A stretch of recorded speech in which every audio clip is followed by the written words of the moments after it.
evening and welcome to the May 6, 2024 meeting of the Akron Public School Board. Roll call, please. Dr. Thompson. Mr. Alexander. Present. Ms. Autry. Present. Ms. Hall. Present. Dr. Molinar. Present. Mr. Perry. I'm here. Mrs. Sykes. Present. 6 present, 1 absent. Thank you, and I'd like to welcome our student school board member here this evening, Frozen Azimi, senior from North High School. Welcome, Frozen. Thank you for having me. Thank you so much. And if you could stand, please do so for the Pledge of Allegiance. Frozen, would you mind leading us?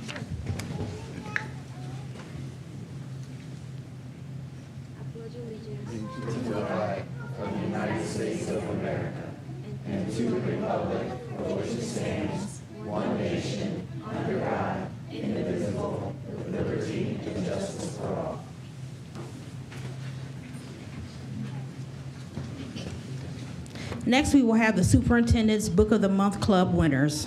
Dr. Robinson. Thank you, President Autry.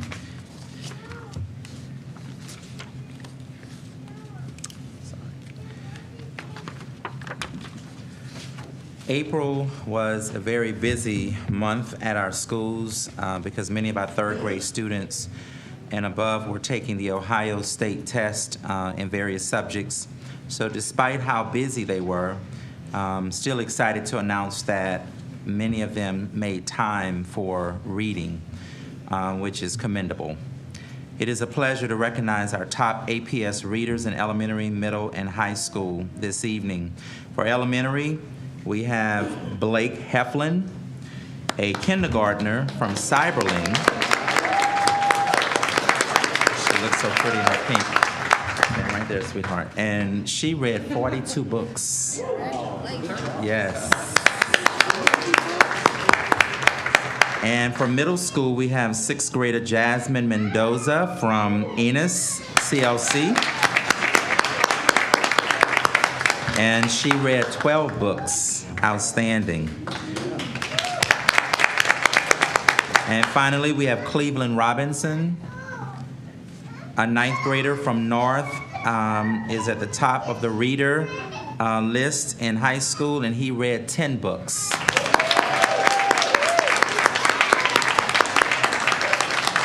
And I also want to recognize the schools with the most books that were read. For elementary, we have Betty Jane, CLC. Come on up. They have 94 books that were read. For middle school, we have NSCLC with 66 books. For high school, and North is with 107 books that were read. And so I want to just thank our principals, our parents for allowing us to work with your children, our scholars, and also a special thank you to ACME for the continued support and the generous donation of the $25 gift cards. So, Yeah. Oh, yeah, you got to move over. So come on. Come on, brother.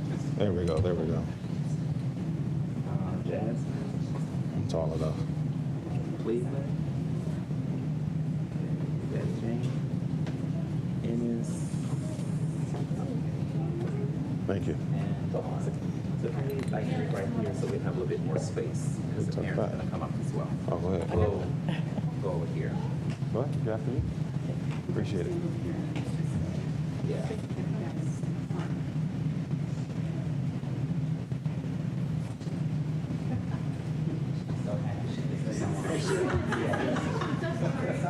That's okay. She already told me she's in preschool. That's right. That's right.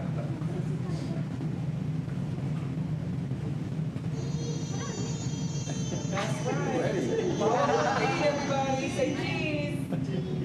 Excellent. Congratulations.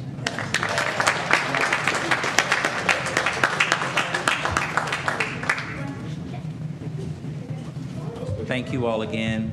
Let's give them another round of applause, please. Thank you, President Autry.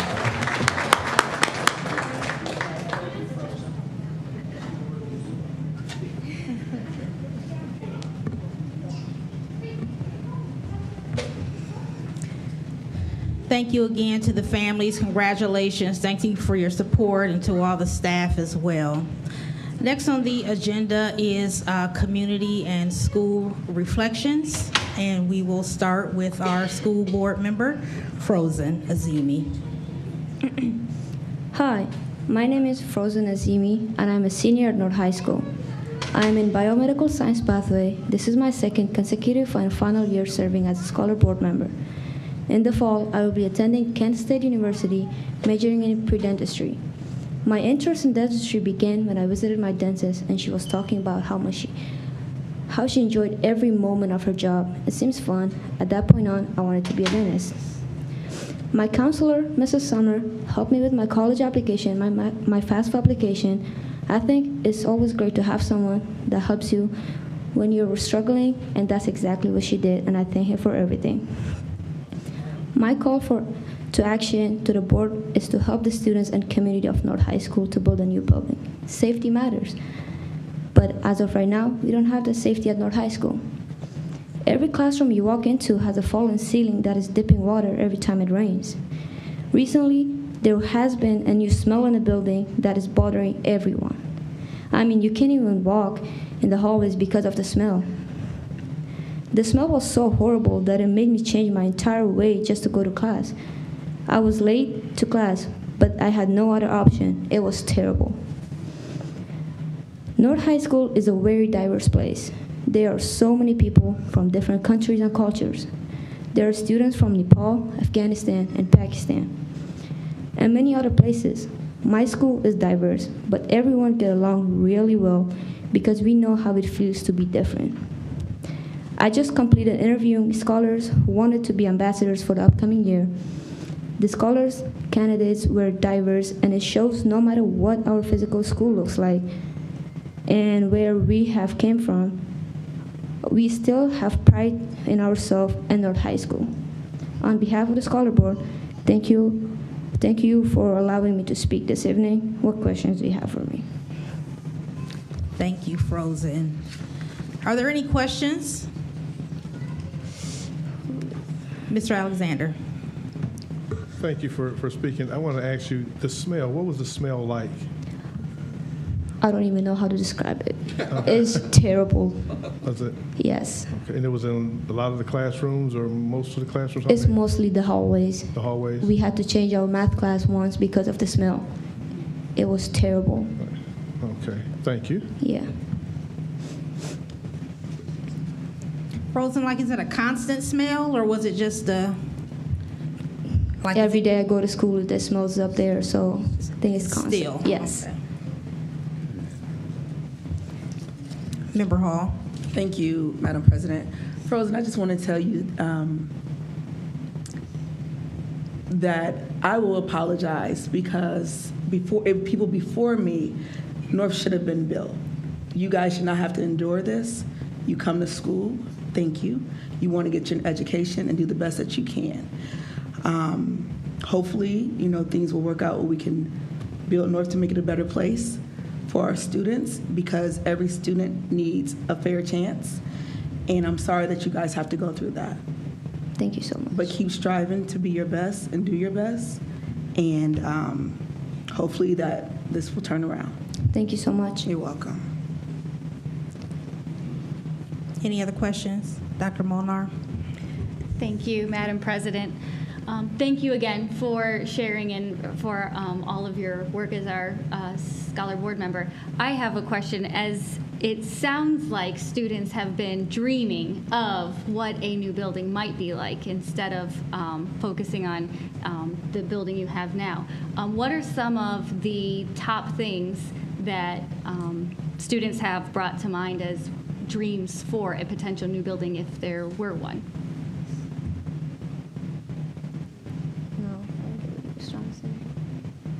Basically, if a new building were going to be built, what type of things would students want to see in the building? Or are there things that you have discussed, amongst yourselves in the cafeteria, things like that you would want to see, or features that you would want your building to have?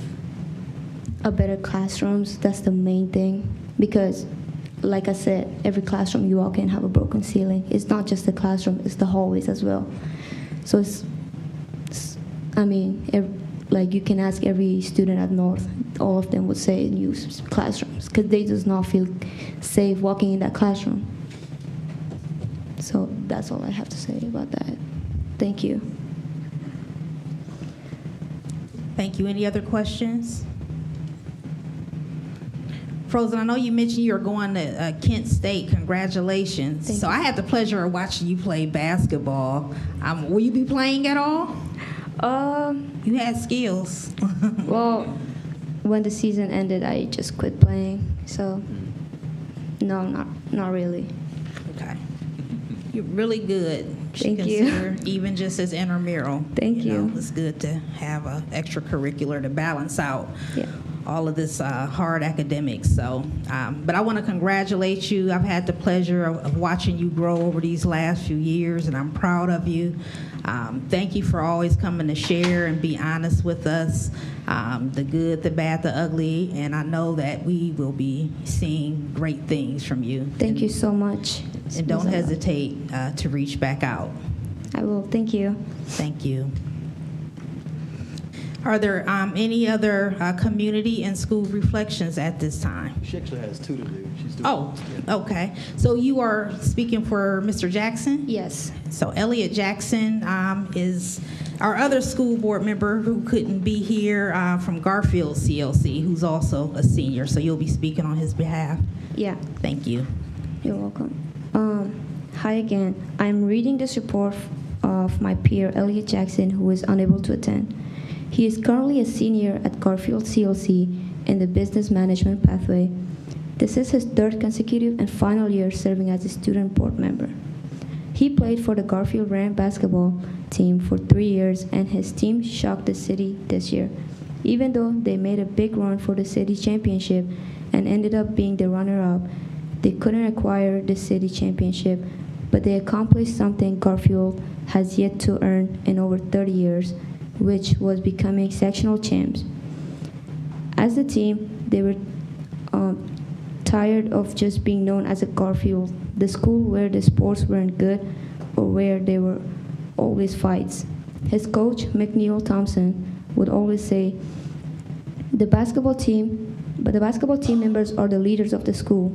So hearing that puts the team at the high standards to do what is right. And when the students and people in the community see that the team is winning and doing the great things in the school, they are going to be on their best behavior so they can attend events and witness greatness happens on the court. Speaking of greatness on the court, it is a lot of responsibility to play sports, and many students at APS also have a lot of responsibilities. For example, he's taking phone calls from colleges regarding basketball scholarships, and that's a big decision to make. Events in the school, such as prom, work, grades, senior dues, graduation, and money are overwhelming. Students go through the same thing he just mentioned, and without the help or mentorship, this can cause serious mental health problems. His call to action to the board is to create more policies to help students with mental health. Just think about it. You don't know what someone is going through until they reach their breaking point, and it's too late. For example, Elliot can walk past the students every day who are at the breaking point in life. That's why this call to action is so important, because the board can help save students' lives and change student situations by making sure there are mental health trained staff in the schools who can have conversation with students. This will make a difference in a student's life. On behalf of the student board, thank you for allowing me to speak on Elliot Jackson speak. Thank you. Are there any comments around Elliot? I know he's not here to answer questions, but are there any comments? Mr. Alexander? Yes, thank you for reading that for Elliot. And one of the things I just the past weekend I ran across was they're talking about mental health in the United States of all kids. And so I would challenge all of us here at Akron Public Schools to do what Elliot says, to make sure we have mental health professionals at the schools to deal with any kids who may need them, because there's a lot of that going on. They're even talking about allowing kids to, probably think in the state of Ohio, to even have mental health days. And so, I mean, when it gets to that point, we need to make sure that we're addressing the mental health of all our kids. So I want to make sure that all of us we push to make sure there's mental health. And I know you, Madam President, are big with the mental health, so I'm with you on that. Thank you. Thank you. Any other comments around Mr. Jackson's comments? Well, he's not here. He's another Scholar Board member who has been a pleasure to watch him grow and learn. And although he's not here, I know he's going to be successful. So, Elliot, we are wishing you well, and we hope to hear good things about you. So, thank you for that. Member Hall. Thank you, Madam President. Just to say, when children are screaming for help, we got to listen. You know, usually they keep things to themselves. They talk to their peers about it. But they are speaking up today at the board for mental health. I'm 45 years old, and I'm like, whoa. You know, we still try to keep things bottled up, but we have the children of our future that are crying out for help. So not only just us as a district, but I charge other organizations and partners to come in with us to help our children. Because without them, we have nothing, you know, and we want our kids to make sure that they're going to school and doing everything right. We had another young lady that spoke last month about mental health. Like, this is real and this is big. So I just charge all of us to step up. And if we see a student in need, talk to them. Don't just label them as a bad kid or whatever it is. Ask questions, teachers. Ask questions. One extra step can go a long way of keeping our kids safe, preventing suicide, preventing hunger. Just that one question. That's all I have to say. Thank you. Thank you. And I just wanted to add to that, because I was recently able to attend a workshop around mental health in our youth recently. And they shared that in Ohio, there's a suicide by adolescents every 34 hours. And so we have to be very cognizant around us, because some of these young people are silently suffering. We tend to be aware of those who are demonstrating behaviors that are very obvious to us, but there are many who, again, are just silently suffering. So the workshop that I was in was advocating for mental health screenings, and they had like a 4.5-minute screening that kind of really helped address things at a very early stage. So I know we're doing a lot of things in the district, and I'm looking forward to hearing some more about what we're doing and how we can expand it, because everywhere I go, I hear our young people sharing what they need. And so, again, thank you. Mr. Perry. You know, I just want to add to that. You know, I appreciate what Mr. Jackson had to say for sure. And I know, you know, we're about the same age. I'm 46 now. But when I was in high school and middle school, there was a stigma attached to it. You know, it was a negative. And it's good now that it's not that way for sure. And more people should step up like you're doing, Frozen, and like Elliot did, and make it part of the conversation. Because if we don't talk about it, we don't solve it. We don't do anything about it. So I appreciate you bringing it up today and letting us open a conversation here on mental health. It's very important for all of us, no matter what we do, no matter how old we are, how young we are, even in our schools, obviously. So thanks for bringing it to the table.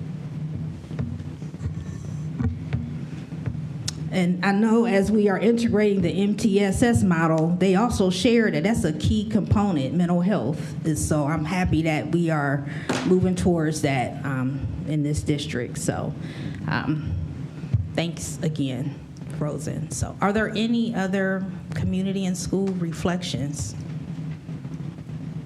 Mr. Perry?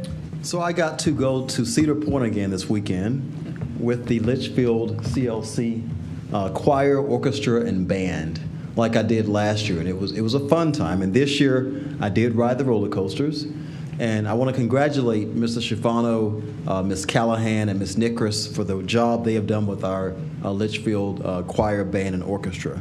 I sent the superintendent a picture over the weekend. They took a photo because we won several awards there. They won first place for the best orchestra that was there. They won second place for the choir.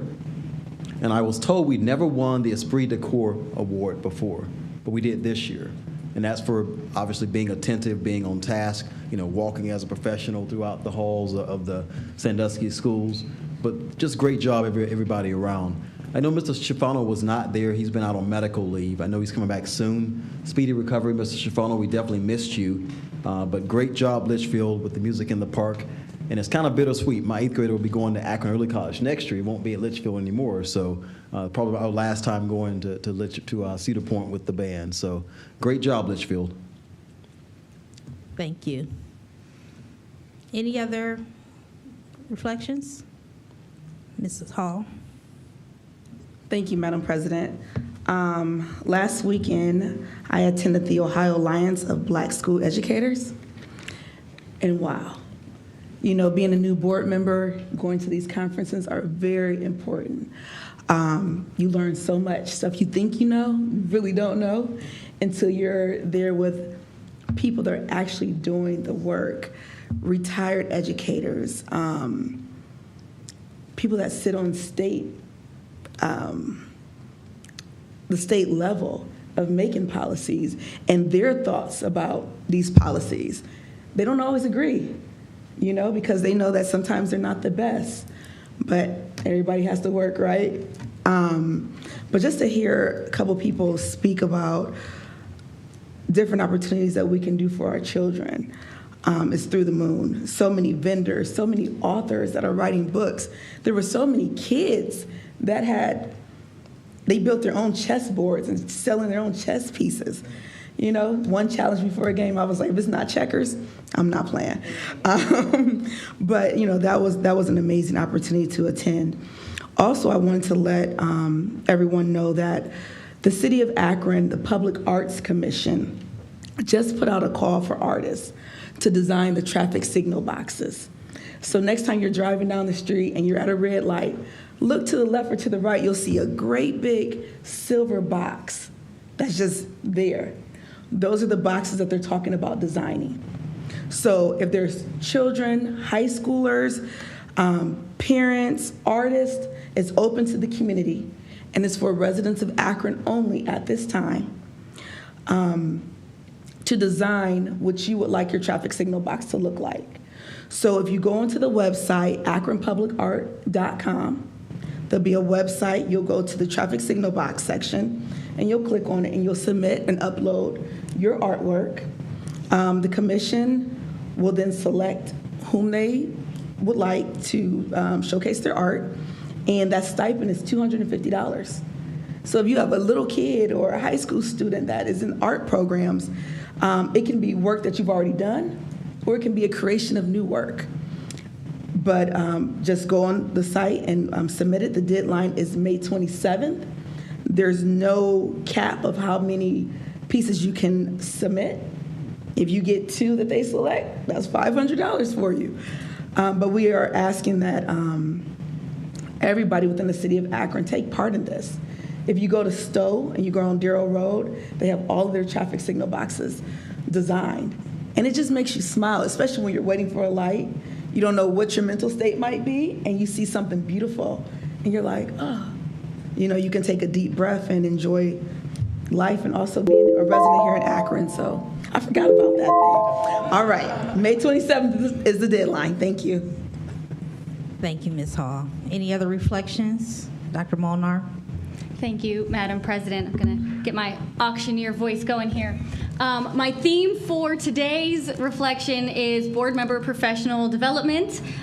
We don't just sit here and look pretty. We learn, we grow, we improve. So I had 2 wonderful OSBA-sponsored opportunities. One of them was April 23rd, the 2024 State Legislative Conference. I know President Autry joined me there, and you might have some reflections too. So I want to say, use my time to just say thank you to Senator Sykes. I don't know if you're here, but I realized at that conference how lucky we are to have a senator often in attendance. And it's not something that most districts have. It's not something that we have always had. But something that we used to have was a lobbyist. And so I am curious about who we have now for that type of role and things like that. But Senator Sykes was so wonderful in squeezing us into the schedule and also providing us a list of committees and places that we could visit and we could learn about the topics for education. And so I'll forward on a lot of that information to administration because I found it very, very helpful. And my second reflection was this weekend, I was at the Board Leadership Institute, and it's a great opportunity to learn and grow with other board members. It's board members only from across the state, and just common experiences and concerns, and most importantly, solutions. And one of the things that they had there are free customized health supply materials that can be available to any student who is eligible for free and reduced lunch, which we have a large portion of that. And so I will forward that information to administration also. But what's wonderful, it's customized to age. So, you know, a 6-year-old boy is going to get something very different than a teenage girl. And so that was something that was wonderful there. There were also great sessions from the Director of Ohio Department of Education and Workforce about AI. And about spending less time with technology being the wrong direction for districts according to State of Ohio recommendations right now. And one of his quotes I actually wrote down: any board thinking that they will write a policy to prevent plagiarism with AI is in the completely wrong mindset. And so I do have a connection to that. 33 seconds. Oh, goodness. The connection to that is they also said we need to reserve a time at board meetings to understand how students are learning in real time. So learning with technology and learning in general. You know, we have a lot of times, maybe not in our for us, it might not be appropriate in our board meetings, but maybe a committee meeting or something like that instead of the what books we're going to use. How are we using those books? I know in our equity committee meetings with Dr. Chapman, she describes the equity professional development, and a community reflection of mine earlier this year when I attended Mrs. Wamas's Resident Connects meeting, how I got to experience the gifted, talented math lessons our students were learning. There seemed to be great interest around the table about actually the learning that's occurring in our classrooms, and that was a recommendation from the state of Ohio, and I'd love to see it, and thank you, I tried. Thank you. Mr. Alexander. Yes. You know, I was going to attend that myself, and I didn't get a chance to attend, but my friend sent me some pictures, and one of the pictures was Dr. Molnar in one of the sessions, so I sent it to her. I wanted to let everyone know this past weekend, myself as well as the superintendent and a couple others who attended a scholarship luncheon, the George C. Miller Scholarship Luncheon. And if those of you who don't know about George C. Miller was the first African-American principal in Akron Public Schools, the first African-American principal at Akron Public Schools. He is someone who I kind of looked up to when I was a kid. I didn't know who he was. In my school, we didn't have, black principal. We didn't see black administrators. And so when I saw him, it was something like kind of amazing to me. It's like I'm seeing this black guy who's an administrator. It wasn't heard of. And so he contributed a lot to Akron Public Schools and to others. And we had the scholarship luncheon this past weekend, and we had the scholarships. There were 12 scholarships, if I'm not mistaken, 10 scholarships, I'm sorry, of $100,000 each for each student. And we had some very good students. There were a couple students that were Akron Public Schools, I think about 5 or 6 Akron Public Schools students, and a couple others who were from other school districts. It was well attended. I think everyone enjoyed themselves. The fellowship was really good, and I thought it was a good program. And we also had a young lady I have to speak about, and I can't remember her first name, but her last name is Scretchens, and she is part of Sophia Scretchens, and she attends Miller South. This young lady, well, I'm going to be a little slang here. She didn't sing, she sang. She was really, really good, and she has a very bright future. Her dad is actually one of our music teachers here in Akron Public Schools as well, and so she did an outstanding job. I'm looking forward to seeing her future and see how well she does, because it was very good. And she has a scholarship to go to school down in Atlanta right now, so she'll be attending a school in Atlanta. But we wanted to say that piece there, and it was put on by the Kappa Foundation of Akron. So those who didn't attend this year, hopefully you'll attend next year, because we do have a lot of our students who are getting scholarships. Thank you, Madam President. Thank you. I think I heard you say $100,000 scholarship. 10 to 100. 10 to 100. Right, 10, okay. 100. I'm like, where do I sign up? I'm going back to school. Thank you so much. Any other reflections? Thank you, Madam Chair. And I would just say that Miller is the Miller in Miller South, George Miller. Yes, yes. So we were all very pleased to be able to have some experience with Mr. Miller. You know, a 15-year-old girl was shot in her neighborhood, once in the arm and twice in the chest this past Thursday. So I started the reflection last week, 2 weeks ago when we met last, on a 15-year-old young man had been shot. A gun was found today in the book bag of a young person at Garfield. And you know, it's not all bad news, but it is our community. And I don't want it to go without being mentioned, because this is not the norm. We don't want this to be the norm within our community. The young girl is recovering, and thank goodness today, our newly appointed prosecutor, Elliot Kokovich, asked our juvenile judge, Teodosio, to dismiss the charges against the 15-year-old, because in addition to the 15-year-old male being shot, he was also charged with carrying a toy gun. I want to thank Judge Teodosio and the prosecutor for being the elders, for being responsible and showing our children that there are second chances and that grown-ups will give our children second chances because they deserve second chances.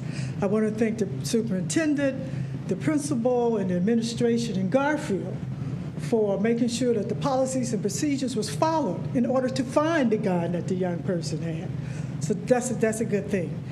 You know, the Plain Dealer is doing a series on juvenile detention, and they found that high exposure to trauma might explain why so many Cuyahoga County juvenile children are committing serious crimes. And I say it would also explain why so many Summit County children and Akron children. So let's keep the trauma down. And remember, you know, Frederick Douglass said it. It's easier to build strong children than it is to repair broken men.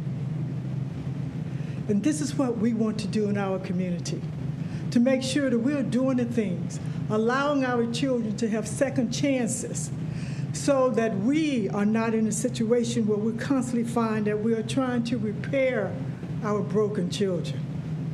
So again, there's news that we don't want to hear, but there's good news too.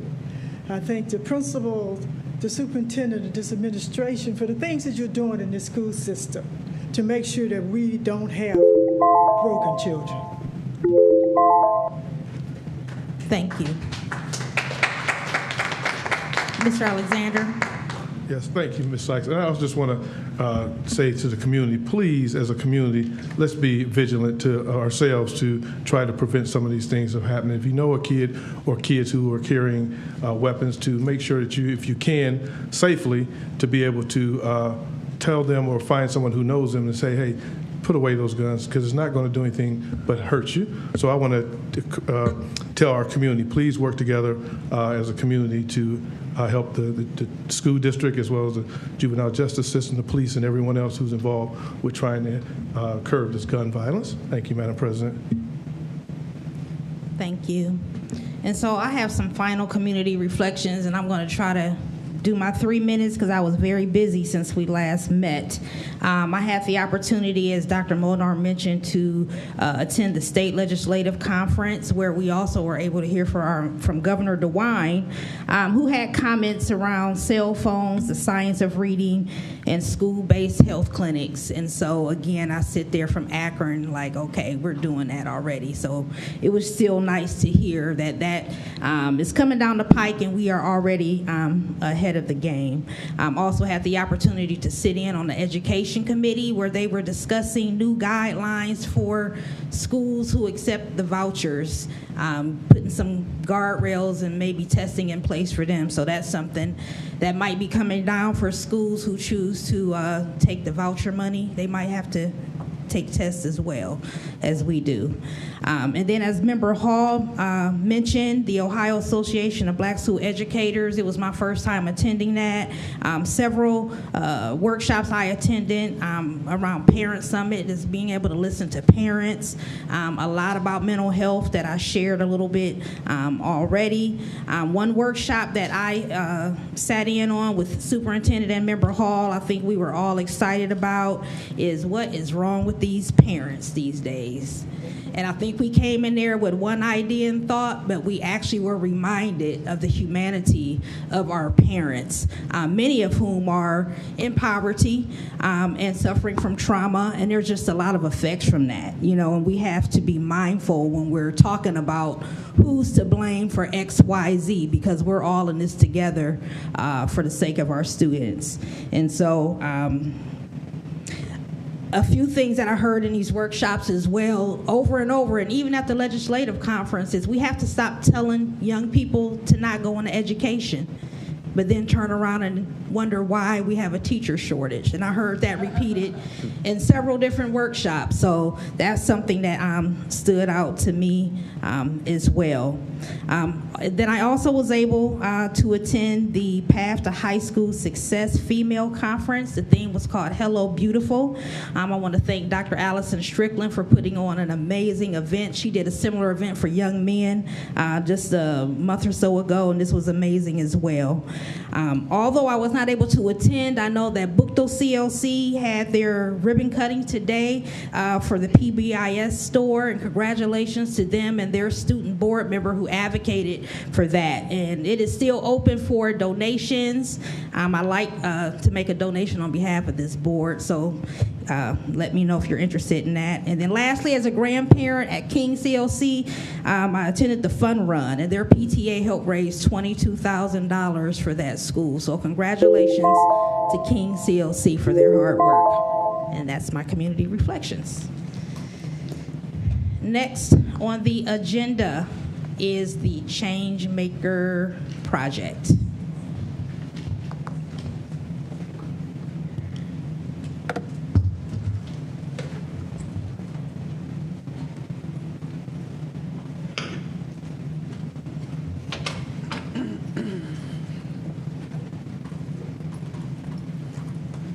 Good evening.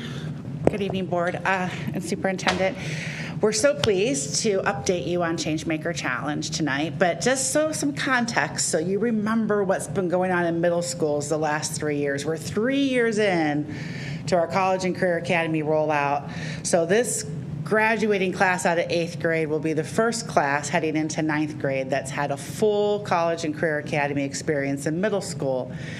Our 6th graders come in as our Academy of Trailblazers, where they learn about cultural and civil issues around the community, and they elect one that they want to study and learn more about throughout middle school, or several actually. Throughout 7th grade, they become our explorers. They go back into those community agencies and they take some action to actually affect some change, because we know that it's not enough just to complain about a problem. You got to do something about it. And then in 8th grade, they take that accumulative experience to be able to spend the year studying something that's personal and important to them and their classmates, to roll through all of that. That's going to affect a change, identify solutions, know what the problem is, be able to take a call to action, and now they're at the point where they actually get to see some of these ideas become reality. So it's really exciting in Denver that they've been on the last 3 years. We've called this whole 8th grade year the Changemaker Challenge. And I have with me our Academy coach, Kenny Green, and her work has been all of that guidance, one piece of her work. She does many things for the school, as the role of Academy coach has taken them through those 6th grade and 7th grade experiences and has helped foster that knowledge along the way with students so that they're ready for this 8th grade Changemaker year. If you remember a few weeks ago, Adam Motter was here and talked about the Mikvah Challenge, that the entire 1,300 plus students in 8th grade participated in. As a result of that first semester, students were asked, would you like to go a little deeper into this work? And several of our 8th graders raised their hand and said yes. And so they were invited to our first ever Changemaker class for second semester. And we had about 150 students that asked to be part of that next level of work. Those students have spent all semester in their Changemaker working on their Make a Change idea. This was custom curriculum that Tom Todd Designs out of Canton helped us design for our students based upon these ideas, where we wanted to get kids as they would be better prepared for their high school experiences based on all the experiences that they were getting in middle school. So they recently had their exhibitions at their schools, and then every school was able to elect a team that was going to represent them. So every middle school has a Changemaker team that is now coming to a summit. And you have all been invited to that summit. It's on the 16th. It actually goes over 2 full days on the 15th and the 16th, where they will learn from community partners and other experts in the field that they are interested in about how they can make their ideas become reality.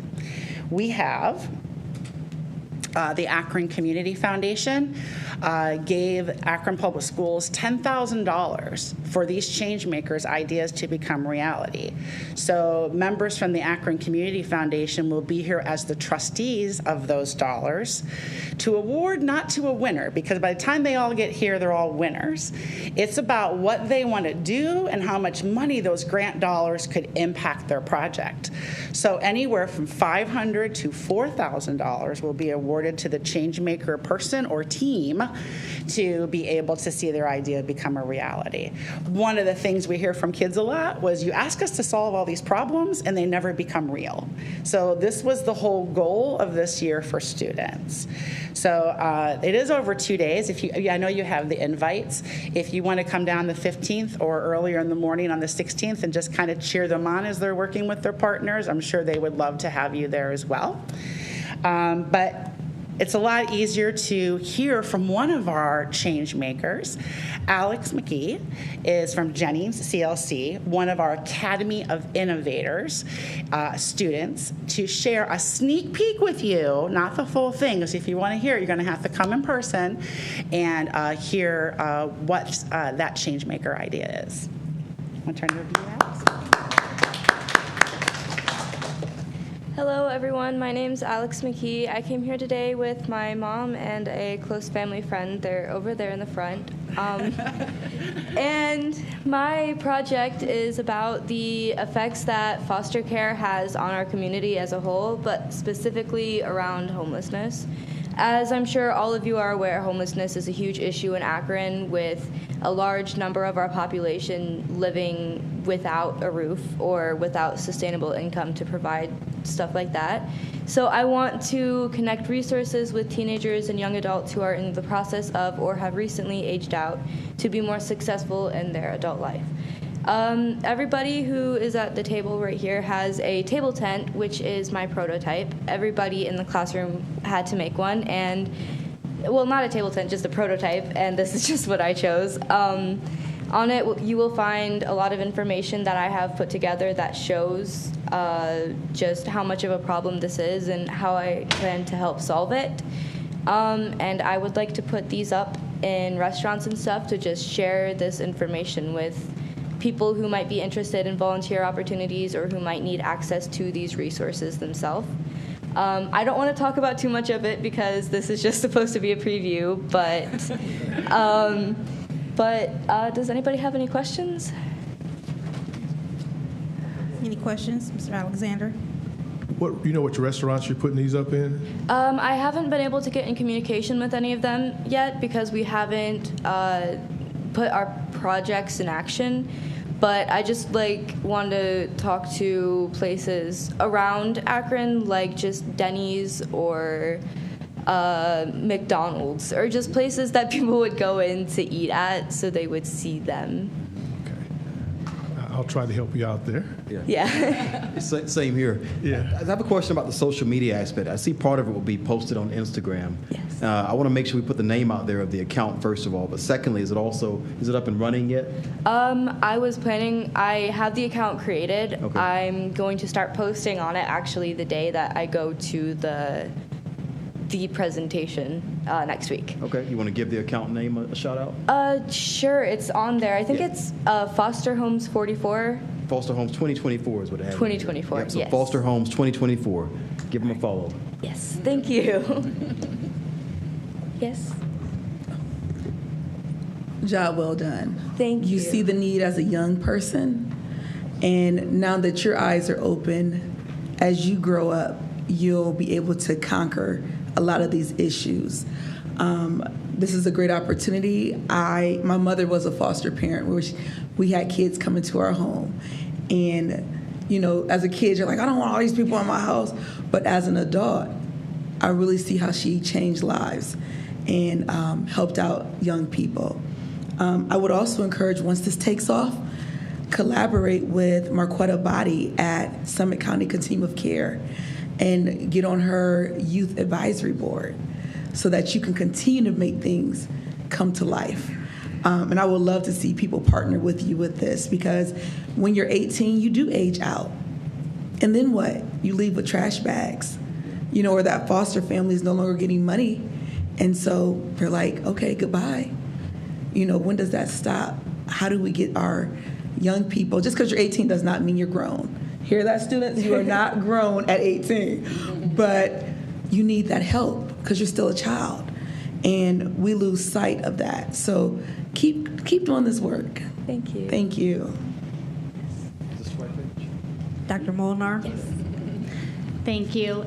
Thank you for this presentation. Thank you, Alex, and thank you, Ms. Ebright, because this is exactly what I tried to get out very, very quickly in my community reflection this week and before. The community wants to see the work our students are doing, highlighting how talented, creative, and effective our students are. You know, this kind of, when I was listening to it, feels like, you know, almost an Eagle Scout project. And that is something usually people will do, you know, when they're 5 years older. And we have one great example of what students across our district are doing now. So thank you for this presentation. Thank you for this idea, because this idea also, whenever we examine interventions and things like that, we wonder about, you know, replicability and generalizability, right? Is this something that only would work in Jennings CLC, or could this have a larger impact? And I see so much potential for impact from your project. And I know you can't spoil everything for us, but I do have a question in here somewhere for you, which is, what would you say your ideal goal would be? My ideal goal is I want to continue this project at least throughout college. I want to build a community of people who understand the struggles that come along with this and who understand how big of an issue this is, to come together and kind of just create a safe space for anybody who wants or needs that in their life. Great work, Alex. And I just also want to encourage you to, if you haven't already, collaborate with Project Rise, which is the program within APS who works with a lot of the population that you're describing. But thank you so much. Thank you for having me.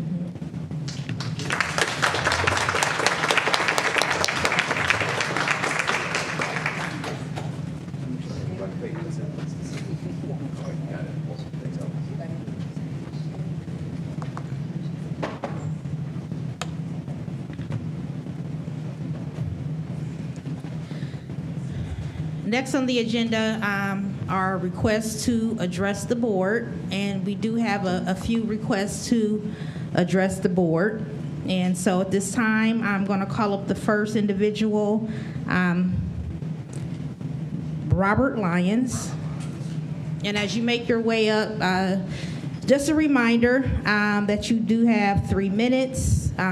Direct all your comments to the chair, and participants will not be permitted to speak on matters related to vendors, business matters, formal complaints, grievances, specific students or student records, personnel matters, and potential or pending legal matters. Thank you, Mr. Lyons. You may begin. Well, I might as well sit down now. No, I'm just kidding. I want to piggyback on some of the things that the board brought up about, I am a van driver, by the way. I did put that on the sheet. What do van drivers do? I hear students talking about conditions in the schools. Was Marion Hall your mom? Marion Hall? Your grandmother. So your uncle, Terrence, I grew up with. Yeah, we went to all those schools. She was a trailblazer, by the way, for equality and equal rights. Van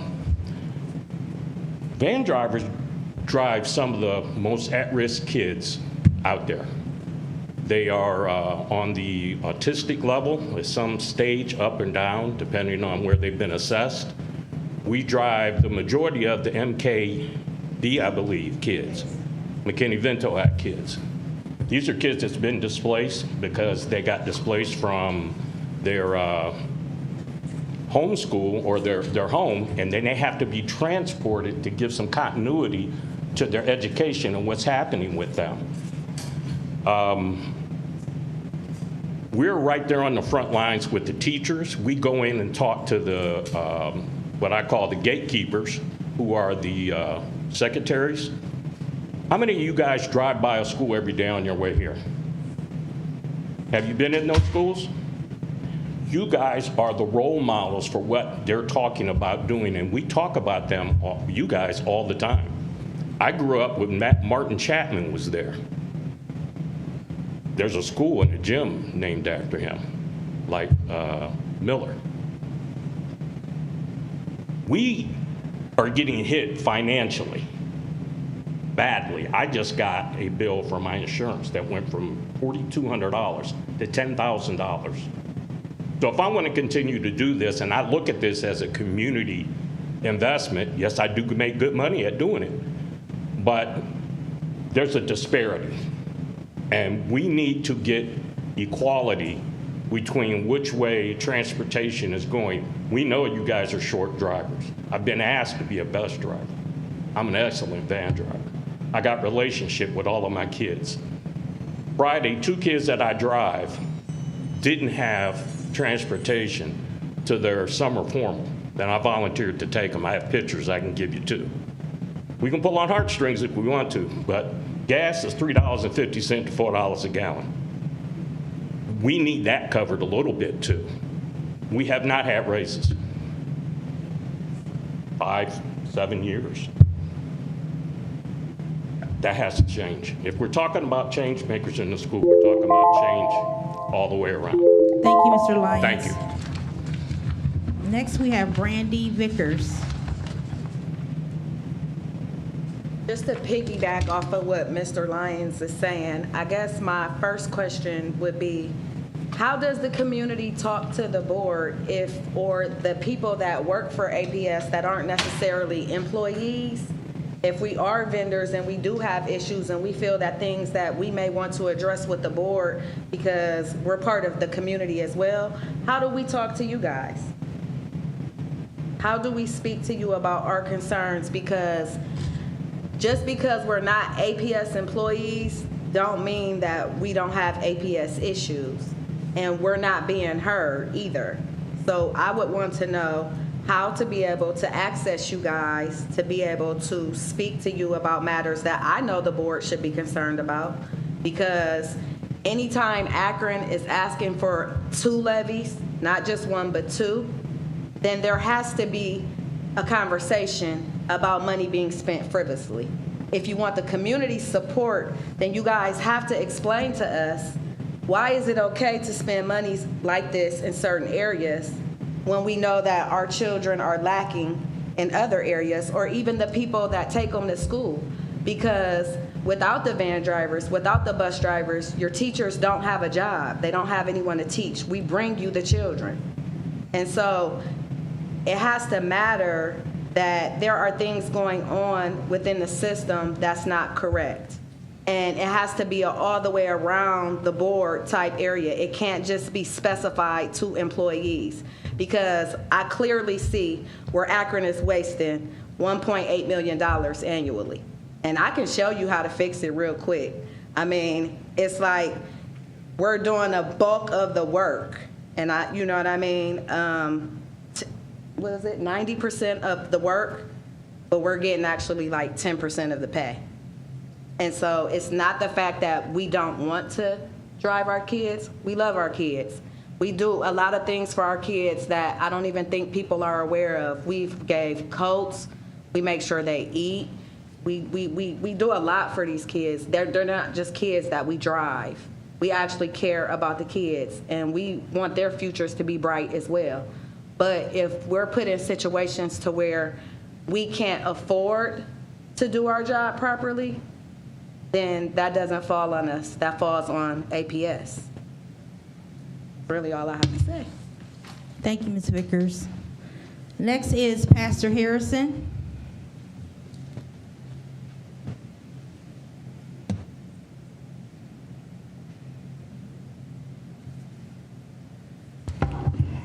Now, Ms. Vickers, I told you this was your 3 minutes, okay? This is our 3 minutes to bring the issues. I want to go back with what Ms. Vickers is talking about, contracts. A couple things I want to talk about, but the contracts is one. There was a lighting issue, and it triggered a issue where the equity committee was looking at facilities and what facilities were getting what. Madam President, I talked with you in 2020 about a baseball net at Firestone. My concern then was we were in COVID and we didn't know where the money was going to come from. We didn't have ESSER funding. We didn't know when the schools was open, but the school authorized a $78,000 expenditure to put a baseball net up at Firestone. I talked to you in 2020 about that. Well, guess what happened? I looked at the report last week and that turned to $198,000. How did it turn to $198,000? The business manager said that some permits needed to be pulled, some things needed to be changed. I went out to Firestone. That thing is not what the board approved.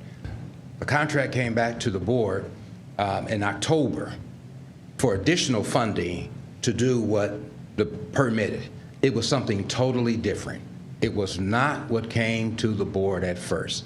I'm asking you, if you would, and I don't know how this works, but there needs to be a committee. There needs to be a private investigation on how contracts are awarded. I'm looking at the lighting for Elliott. Does the board understand that in 2021, $91,000 was put into safety lighting for Elliott? And that was mentioned why the LED lighting is needed, because of safety. 2021, you put $98,000 in lighting at Elliott. Now we're going to put more lighting in Elliott. There's a problem with these contracts. We heard the board member talk about the conditions at Elliott. Through a public records request, I got the certificate of participation contract. There is some room to work with that contract. I have someone looking at that. North High School needs to be built. Miller South does not need to be built because it is not a safety issue right now. It may need to be built at some point, but North High School needs to be built. We've heard the students. 32 seconds left. I'll say these contracts are horrible. They are horrible. And every time I pick up one, and I'm not an expert in contractual law, but every time I pick up a contract or I ask a question, it's never what has come to the board. It is never what has come to the board. 12 seconds left. I'll say I've asked over and over again why black kids are being suspended from school. I looked at the report from the building principal from North High School. I'll say this: if a union president can orchestrate something against an administrator, what can a union president orchestrate against our kids, and why are they being suspended 6-1? Thank you. Thank you, Mr. Harrison. And I apologize, I'm having some difficulty reading this last name. Is it Malia? Malcolm Costa, I'm sorry. Malcolm Costa? No? Are you declining? I'm not sure that I signed the right thing, but I'm not going to take 3 minutes. Thank you. Okay. Thank you. Thank you very much. Next in the agenda is approval of the previous meeting minutes. Are there any additions or corrections to the meeting minutes from Monday, April 22nd?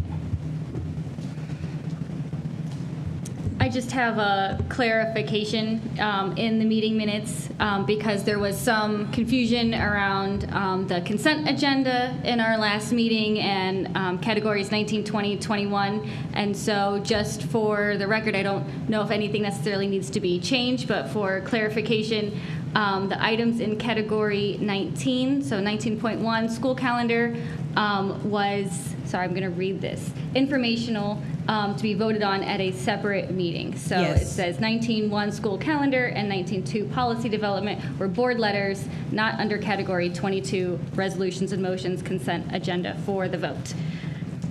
So it was confusing because those notes weren't in section 19.1 in the minutes. They were in the consent agenda section for the minutes. So I just wanted to make that clarification. Okay. So there's no addition or correction? Thank you. Ms. Hall? Thank you, Madam President. Also, when we were reviewing the calendar, I think the years were incorrect. So we can just double take a look at that, the year that was on the calendar. Because I don't think it was the 24, 25. I thought it said 25, 26. So I had questioned that. Is that supposed to be correct? It's always Tuesday. Okay. Okay, thank you. Because I was like, wait, what's going on here? Thank you. 2 years in advance. Okay. Thank you. Any other additions or corrections? Seeing none, we'll take a motion to accept these meeting minutes. I move to approve those minutes. It's been moved by Member Perry. Is there a second? A second. Seconded by Member Hall. Is there any discussion? Seeing none, roll call, please. Dr. Thompson? Mrs. Sykes? Yes. Dr. Molinar? Yes. Mr. Alexander? Yes. Ms. Autry? Yes. Ms. Hall? Yes. Mr. Perry? Yes. Motion carries 6-0. Thank you. And I apologize, Mr. Superintendent. I skipped over your report. So we will now circle back to Superintendent's report. Dr. Robinson. Thank you, President Archery. It's quite okay. I just want to recognize our teachers today. Having been raised in a family of educators, my mother being a teacher for 36 years, I am a teacher. That's what I went to school to become. And so I just want to say to all of to my fellow colleagues, our teachers, thank you for what you do each and every day. It does not go unrecognized or unnoticed. And so we just want to say to you, the month of May, this is Teacher Appreciation Week, and so we want to just simply say thank you for everything that you do. We want to recognize also our interpreters who work very hard. A lot of times we do not see them in action, but they're there. They're at school events and various things that go on in the district, and they play a major, major role. May 1st was also School Principal Day, and so we want to say thank you to our school leaders, our principals. We'll be celebrating with them later on in this month. School Lunch Hero Day, May 3rd. We want to say to our bus drivers that today is Ohio School Bus Drivers Appreciation Day. And so we're going to be recognizing them on tomorrow, doing something outside of the regular board meeting. And our nurses, thank you for what you do. National Nurses Day, May 8th. School Communicators Day, May 10th. And our communications team, which is one person, but we have other people that help to assist. And so just want to say hats off to them, to Mr. Mark and Ms. Joanne and Tommy, and to the team. Thank you for what you do, because many times our public does not see these people behind the scenes. They don't actually see the work that these people are actually doing, but they're pushing forward behind the scenes. And to our speech pathologists on May 18th, thank you for what you do, and we just want to recognize you in advance. And to all of our mothers, whether you have children, biological children or not, if you work in the district, we have almost 20,000 of them. And so thank you for being a mom to all of our scholars. Thank the Rotary Club again for allowing me to come and speak on the 23rd. The 13th annual appreciation breakfast that was hosted by Summit County Children's Services. I was not able to attend, but I want to thank them for inviting me. I think that we sent representation there to support. Buchtel scholar Demetrian Duvall received the first Sojourner Truth Legacy Scholarship. The Akron Press Club awarded Demetrian the scholarship, saying he exemplifies the spirit of this prestigious honor, a shining star within the Akron community. And so we want to say congratulations to Demetrian. I did have the opportunity to say a few words at the George C. Miller Scholarship event on Saturday, which was beyond phenomenal. Thank you to the family and to for allowing us to celebrate Mr. Miller's legacy. And thank you to the Kappa Alpha Psi Fraternity Incorporated for the scholarships for so many of our scholars who were proudly there to receive them. Had an opportunity today to go to Buchtel CLC for their reopening of the PBIS store, and Devon Caldwell Sales, he's a sophomore there, but this is his first year on the board. And so just to let you know that when our kids express themselves, we do listen. We hear and we listen. And then I also have the opportunity to work along with these scholars, great scholars, during our advisory committee meetings. And his voice was resounded very loudly around what he was trying to do, reopen that store. They did it today. And just thanking him, thanking the school for allowing his voice to be heard and recognizing him. There's a video that we're going to share from capturing today's event. Again, thank you to the champions at STEM High School. They are the 2024 champions. And again, Litchfield Middle School, who won the music award. Thank you to Litchfield and to the team and to the scholars and their parents for allowing us to do great things with our children here in APS. And now for our Be Kind 330. Today, I want to share a story about a climate team member at Schumacher CLC. Climate team members in elementary schools provide behavioral support to students, helping them de-escalate during disruptions, understand their behaviors, and how it impacts the refocusing their attention, and while also collaborating with school leadership on implementing prevention programs to enhance students' social skills. Mr. Damian Jackson is our climate team member from Schumacher. Is he here today? Well, we want to just recognize him anyway. He hosts weekly lunch bunch groups for scholars. Mr. Jackson decided to enhance his groups by offering his lunch bunch scholars a business opportunity. He created a real-world experience for scholars through incorporating budgeting, advertising, customer service, and math into a business while also addressing behavioral expectations, conflict resolution, and learning motivation by having students create their own business. You may be wondering how this is part of Be Kind 330. Well, the business that was created has a kindness twist.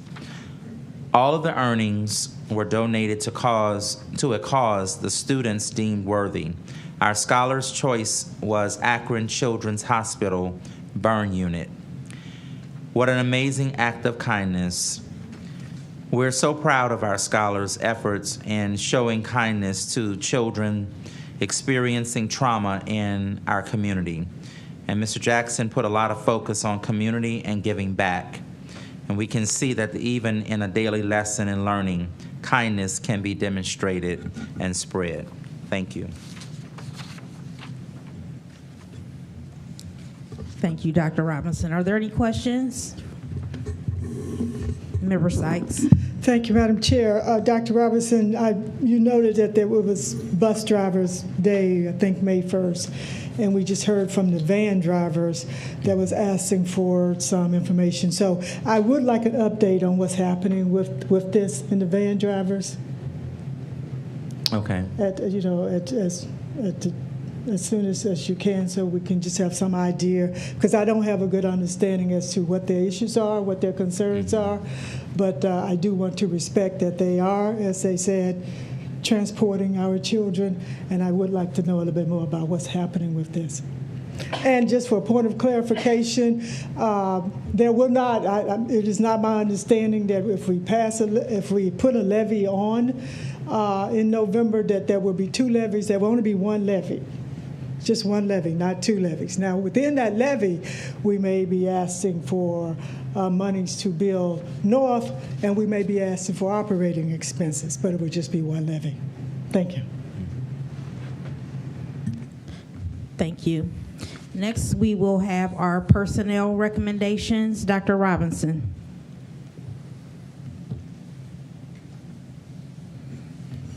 Thank you, President Autry. I wish to recommend the approval of the personnel recommendations presented in categories 6 through 17. Thank you. Is there a motion to approve the personnel recommendations?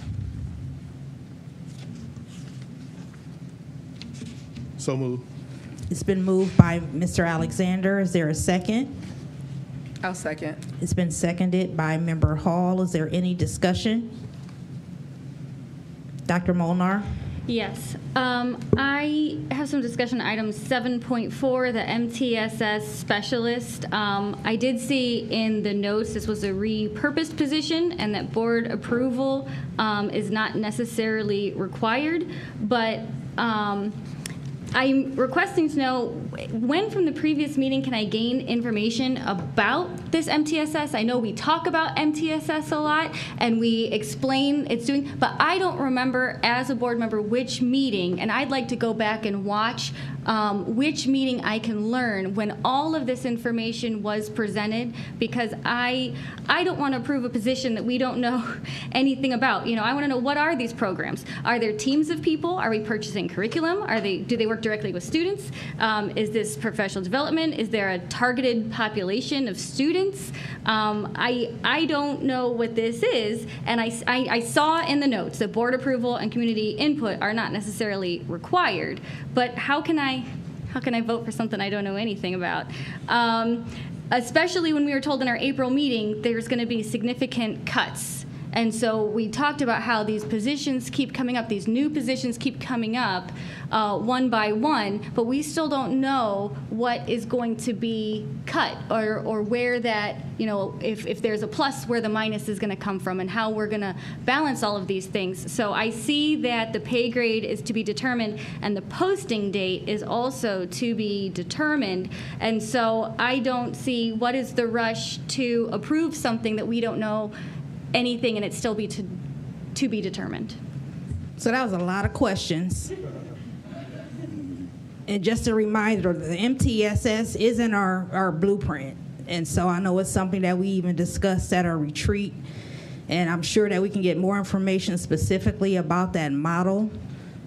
So obviously this is related to that, but I would let Superintendent, if there's anything you want to expound upon. Thank you, President Archery. So we just sat here and we heard children talk about mental health. And this was discussed for those board members that were on the board and or attended the meetings.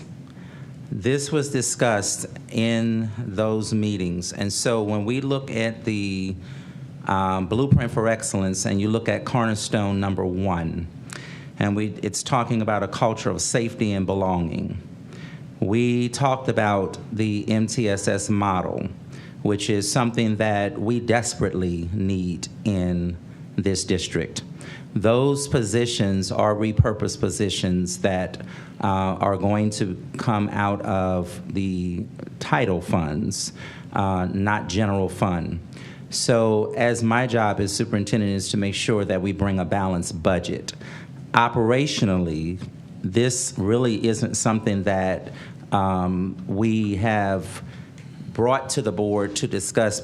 I chose to bring it. I didn't have to, but I chose to bring it because I want to make sure that we are being transparent and making sure that our public does understand what it is that we're doing. So if we just sat here and listened to kids tell us about mental health, and then we ask, why do we have these positions?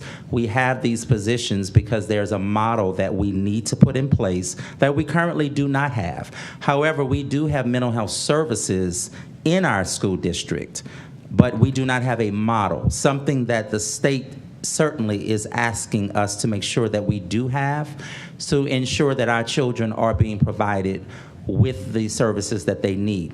So MTSS just does not deal with just mental health. It also deals with academics. It deals with attendance. It deals with discipline. It deals with the whole entire kid, the whole child. So if we're going to address these concerns, then we need to have people who are able to do that level of work. And so that's why we have the MTSS specialist, which will be working with children in schools and supporting. And I also want to be clear that when we talk about right size in the district, because that's what I've been talking about, I've not been talking about cuts, because that's not what we should be discussing at this moment. Right now, we're talking about right size in the district and getting our district to a place where we are actually able to function in a way that operationally we should be. We have great things that we're doing.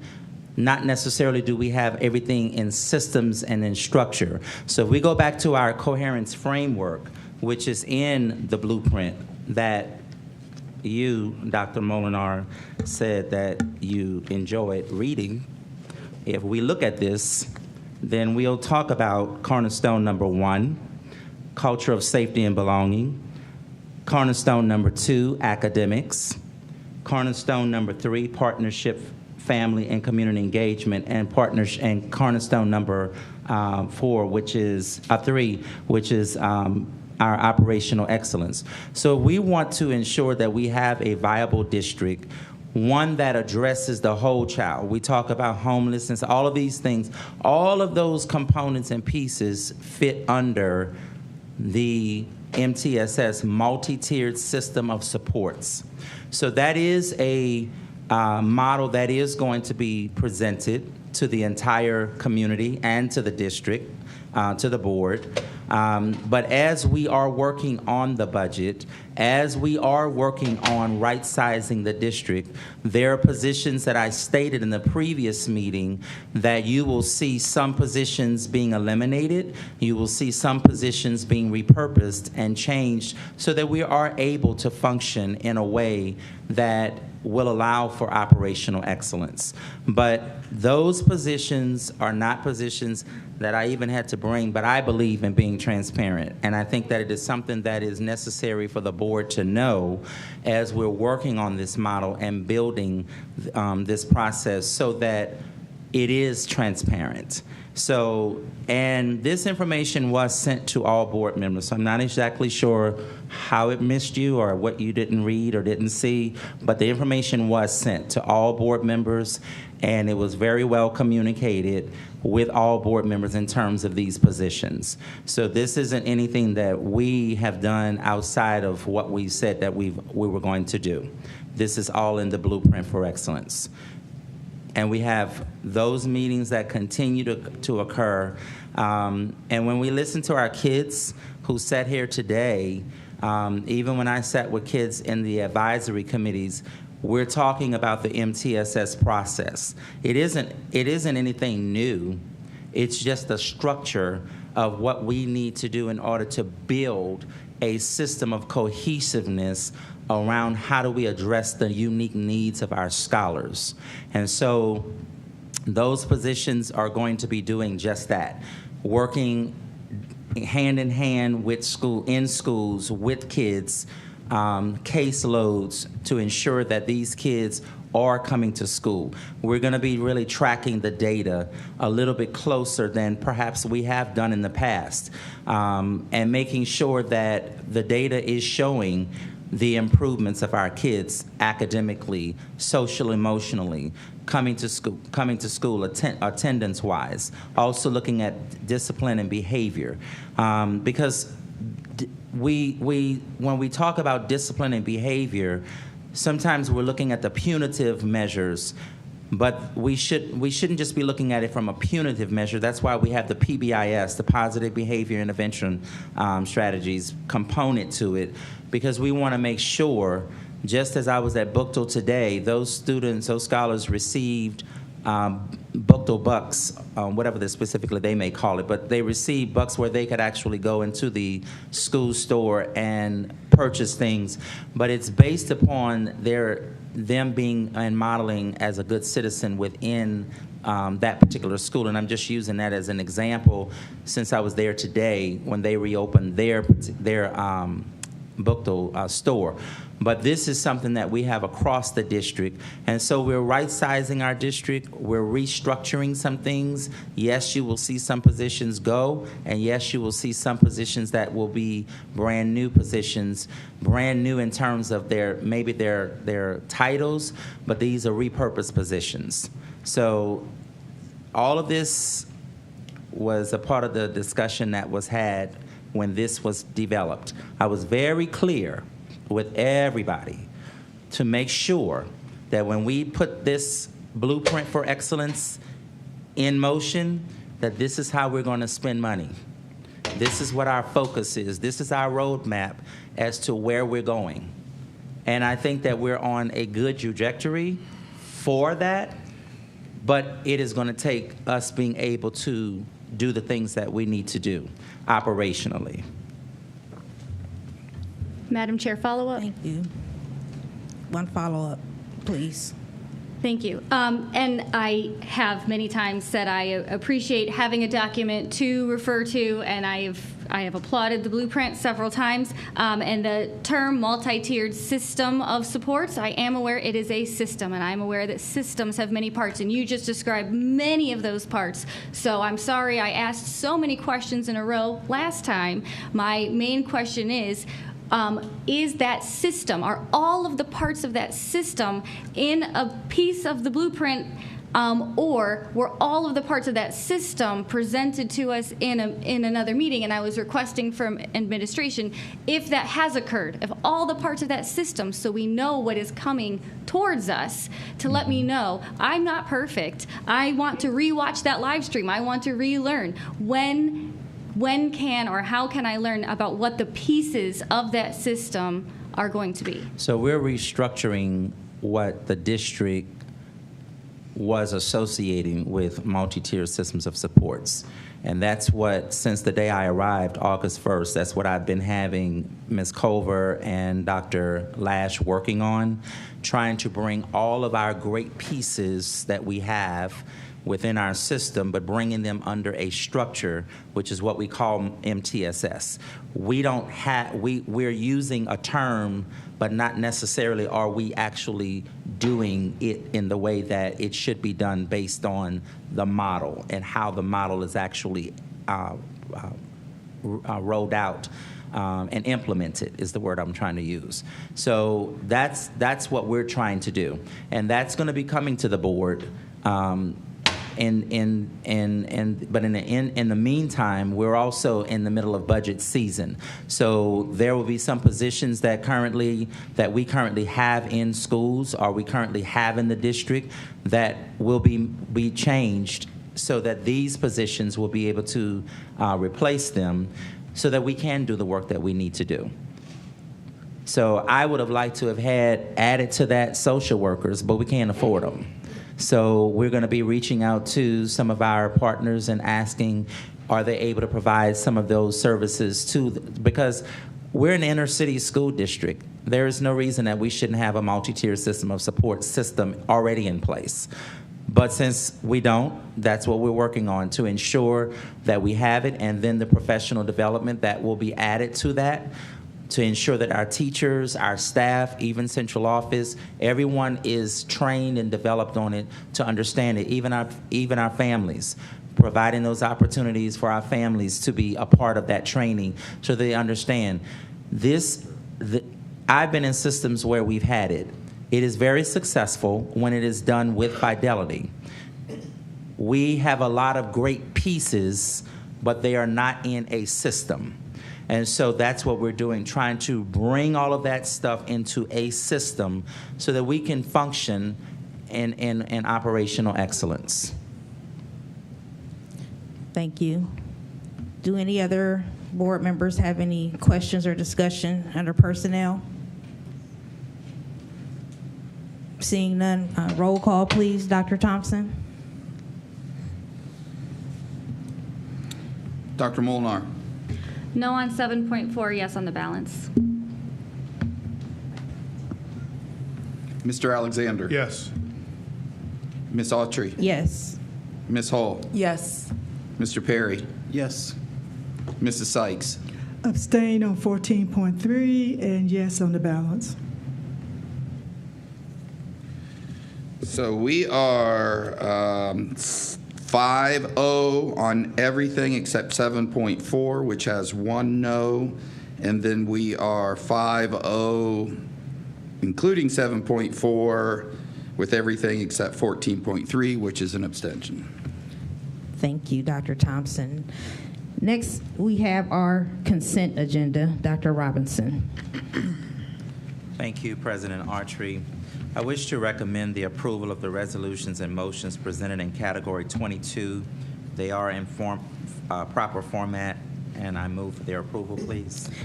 Thank you. Is there a motion to approve the consent agenda? I move to approve the consent agenda. It's been moved by Mr. Perry. Is there a second? Second. Seconded by Member Sykes. Is there any discussion? Seeing none. Dr. Thompson? Mr. Alexander? Yes. Ms. Autry? Yes. Ms. Hall? Yes.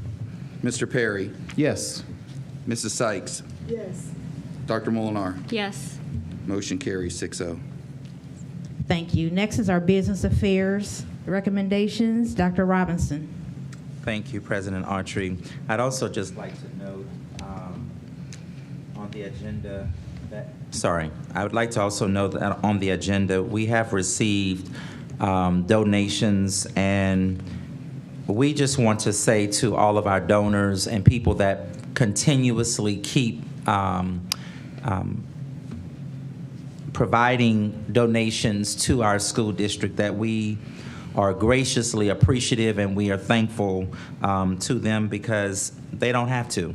And so we appreciate everything that they do because it goes to our kids and it's for our kids. And so we appreciate that. I wish to recommend the approval of the business affairs recommendations presented in category 24, please. Thank you. Is there a motion to approve our business affairs recommendation?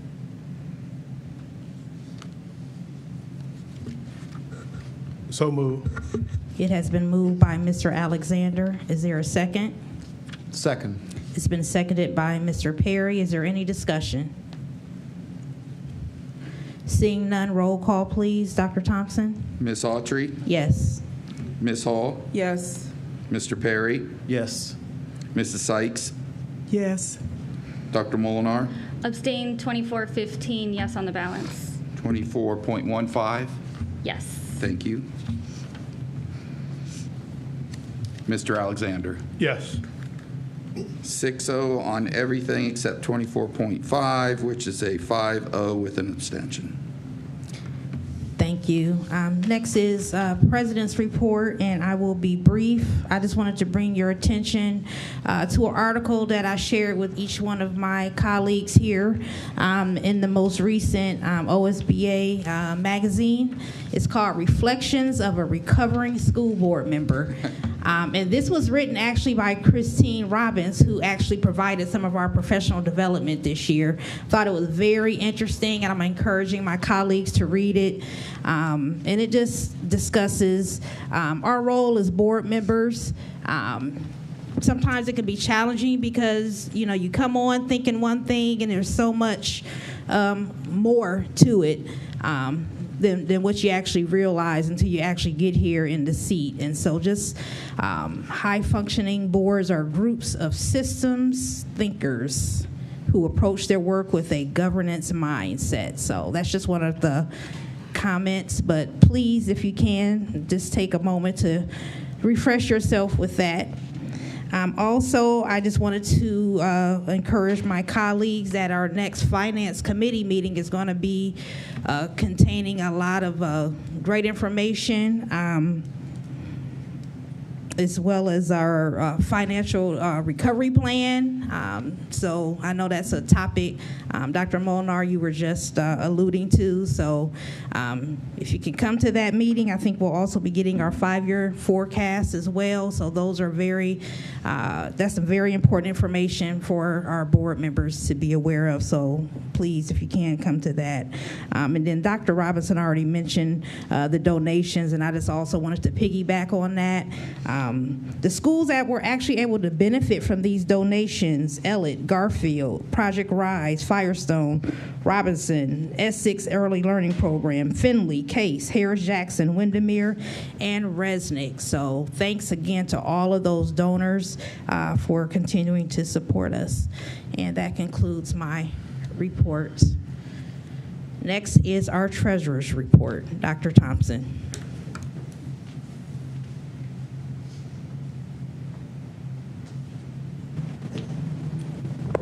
Thank you, Madam Chair and members of the board. Dr. Robinson, I believe everyone is well versed now on the reality of our financial situation, to include our need for a levy. So we have a jam-packed financial month of May, which is fairly normal, but then we're also adding a levy discussion on top of it. So I'm going to briefly go over the levy one more time. What is the recommendation of the administration, Dr. Robinson, myself, and I believe he's touched base with the administration on these numbers as well. You can see, you'll be able to briefly see how it impacts our financial viability. So we'll just go quickly on understanding levies real quickly again, establishing the need, what is our millage recommendation, and the impacts of that passage or not passage. So again, we've talked about this before, but just to remind the public, what's a property tax? It is a collection of taxes charged on the value of commercial property, agricultural property, or residential property. A mill, a lot of people think mill means $1 million. It does not mean $1 million. It's the unit of value and the rate of property taxes in Ohio, which is defined as 0.1% of the district's total property valuation, which that formula is the same in every school district, but as you can imagine, every school district has wide varying numbers of what constitutes total property valuation. That's why a mill in a large city is going to generate a lot more than a mill would in a small community. So for us, a mill generates approximately $3.2 million. So what's a general operating levy? That's just paying for doing business. That's what, when you hear us say general fund, that's what it's for. It's to pay for the operations of our school district. About 80% of that budget's locked into staffing. We're a service industry, so that would be pretty consistent with other service industries. The other part of our budget, the other 20%, is locked into operational things like buses and fuel and repairs and electricity, all the same things you experience in your home life. So when you look at those two things, to cut that budget is incredibly challenging. A bond issue. What's a bond issue? You're going to hear that as we move forward, or at least in our recommendation. So it's a tax collection against a permanent improvement or a new structure, essentially what it is. And for us, we're talking about North. And I want to hit that real quick too, because, you know, I think through history or through time, when we look back at a decision that perhaps an old board that probably no one was even on the board then, or maybe Bruce might have been, but not that you're old, Bruce, I'm as old as you, but what gets lost is the circumstances. So why wasn't North built? Was North not built just because they're discriminating against the immigrant children that attend North? No. When the time came up for North during that large $800 million building project, North's population was dying rapidly. They didn't have enough kids to support a high school. The state wouldn't co-fund a building to build North. Then the money's done, the projects are done, and then all of a sudden we get this huge wave, and it's still continuing, of immigrant students coming into the North cluster. So all of a sudden the population rises. That board made that decision then. They didn't really have a decision to make. You can't build that building at that time, with that $800 million and without cooperation of the state. And the state would not build that building. So that's a little history there. And then, of course, last year, 5 of you were on the board when we wrestled with Miller South, Pfeiffer versus North High School. And I can't speak for the board, but my interpretation of it was significantly more dollars to build North than to build Miller South. So part of that plan, and Pfeiffer, and part of that plan was always understanding that phase 2 of what the board approved in July was to do what we're doing right now, which is to come back and go to the community and ask for support. So that's how it's all kind of historically mapped itself out. So is there a fiscal need for a levy? So really the most important part is that bottom. It says ending cash balance with levies. That's levies that are already exist, not new levies, levies that are already passed. And you can see in 2028, we're carrying about $2.2 million in cash reserves. And that's based on our November forecast. You'll see an updated forecast, which we'll go into great detail on the 13th. Regarding it, there's been some changes to it, obviously, from November of 2023 to where we stand today. One of those changes, for example, is when that initial 5-year forecast was put together, we were unaware that we had $1.2 million in payments for this building. So we're still working with the city on that, but I think that's important. So you can see in 2025, fiscal year 2025, we move into deficit spending, and it just compounds itself. And this is what it looks like if we add our debt payments, we do not make any cuts to staffing, we just stay status quo. The variances that we're seeing are input into this, and you can see that $2.2 million in 2028 goes to a negative cash carryover of almost $127 million. Negative. You can't operate in the negative. Not that we can operate under deficit spending, but we cannot operate with a negative cash balance. That's called state receivership. So there's no question we need a levy. So what is the millage recommendation? So again, we have a base assumption that North High School will cost $85 million. That's the payment. The difficult part on construction right now is construction keeps rising, just like you're seeing the cost of bananas rise and the cost of fuel rise and all your expenses. So construction costs are skyrocketing. So this may prove to still be a challenge to make it under those dollar amounts.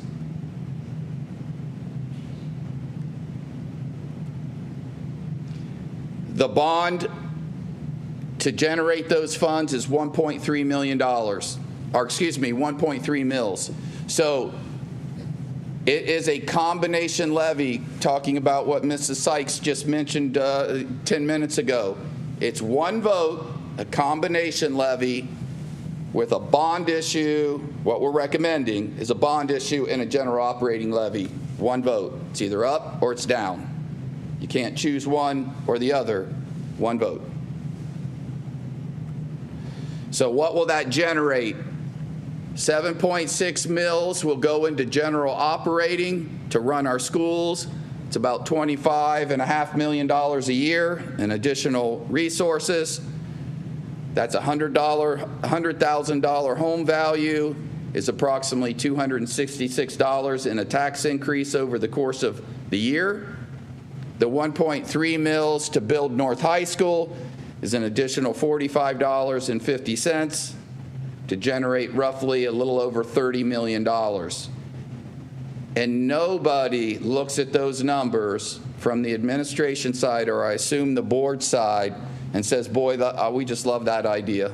Just sounds really good to ask people to give us another $400, $500, $600 under the economic conditions that we're in. And we understand that. That is why we are making cuts that are fairly significant, which again, we will process through on the 13th, our financial recovery plan. We're not asking the community to bear it all by themselves. We're sharing in that burden to try and keep our schools solvent, keep our schools operational, as Dr. Robinson mentioned, trying to meet the needs of our students. And you've heard students talk about just tonight how appropriate about mental health and the other challenges that we face in Akron Public Schools, and really schools face all across the nation. We're not unique in that, but some of our issues are more pointed than others. So the financial impact, remember it was if you look across the bottom, ending cash balance, if we pass this levy, we would end 2028 with $71 million, have the money to build North High School,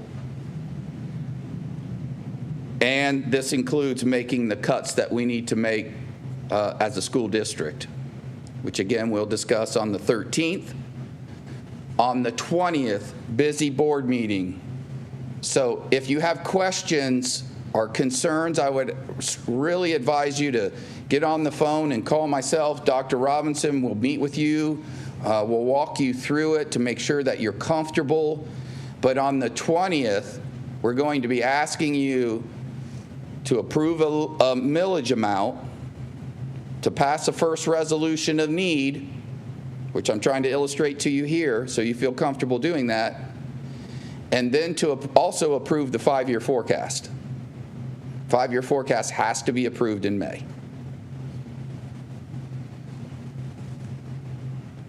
So that's your timeline, so you can see it.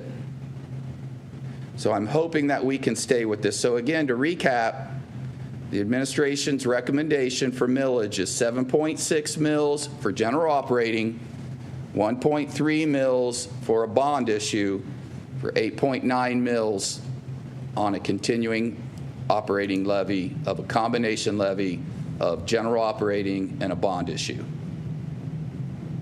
Does that make sense?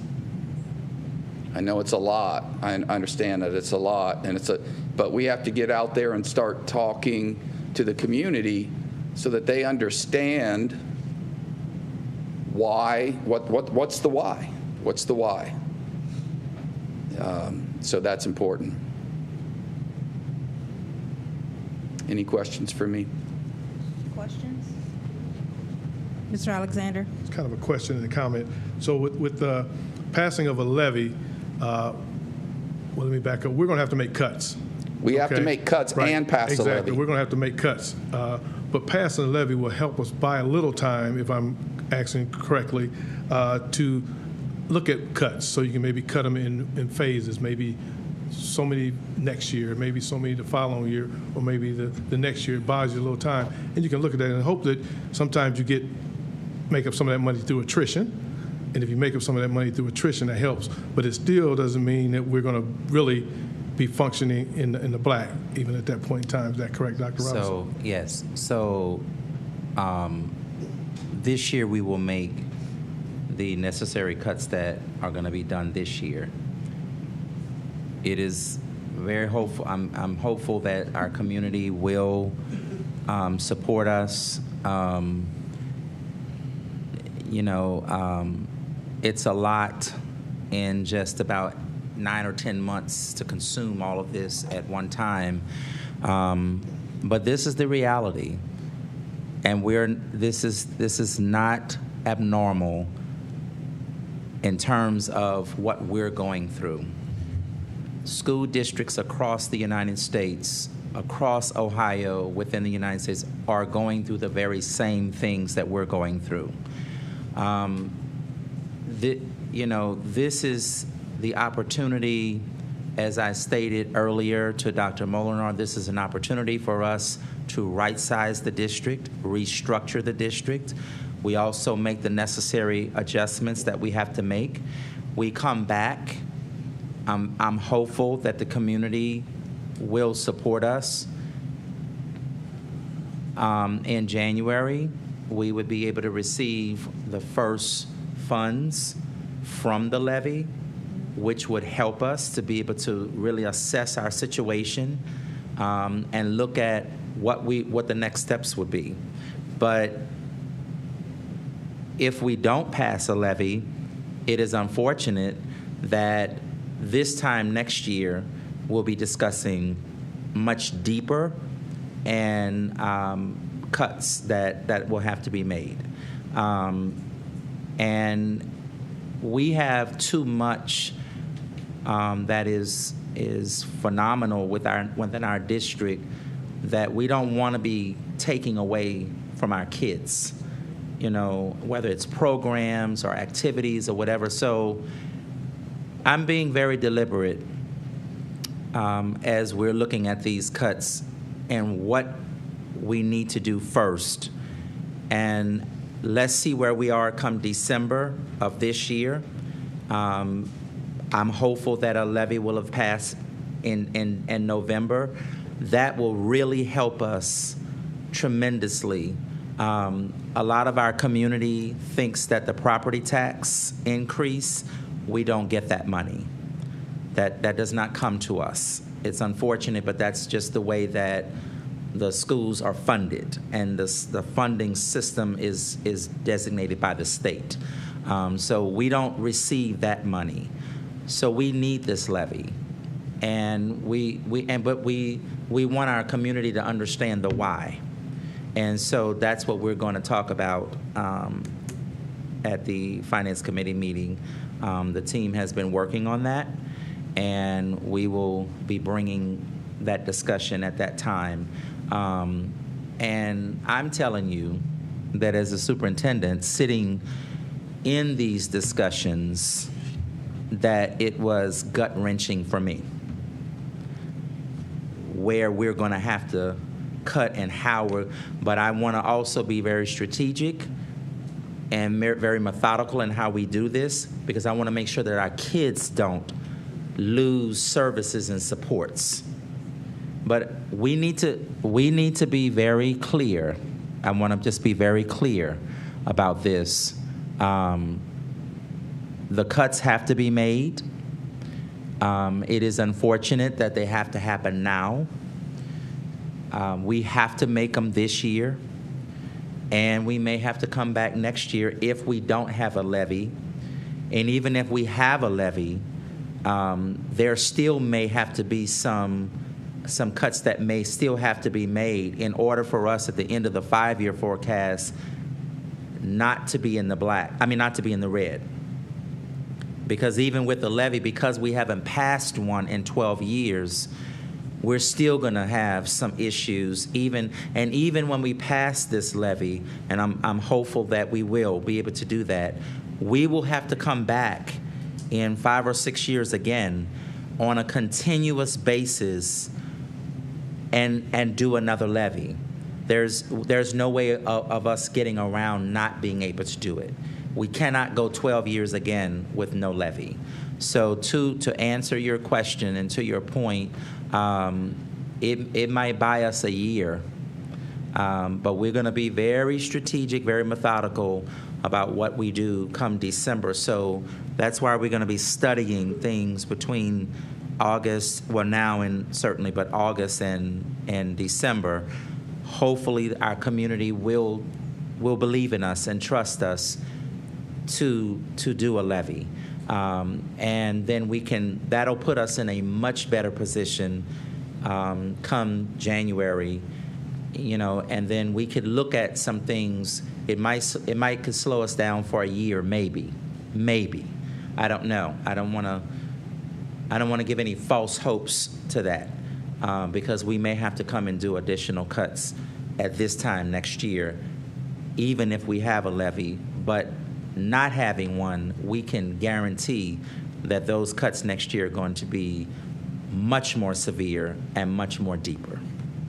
Thank you. I just wanted the community to know how it will impact the district, and we never wanted to affect our kids. We get cut because I sat on this board before, and it was probably one of the hardest things to try to deal with, of how programming we'd have to take away from the kids. And I don't want it to affect the kids, because we need the kids to have. We talk about the things that we need, this and that, but the impact of the kids. And I in my own personal finances, I've been going in and saying, okay, here's what I can do, where can I cut myself, because I don't have any biological kids in the district, but I do have all these other kids in the district.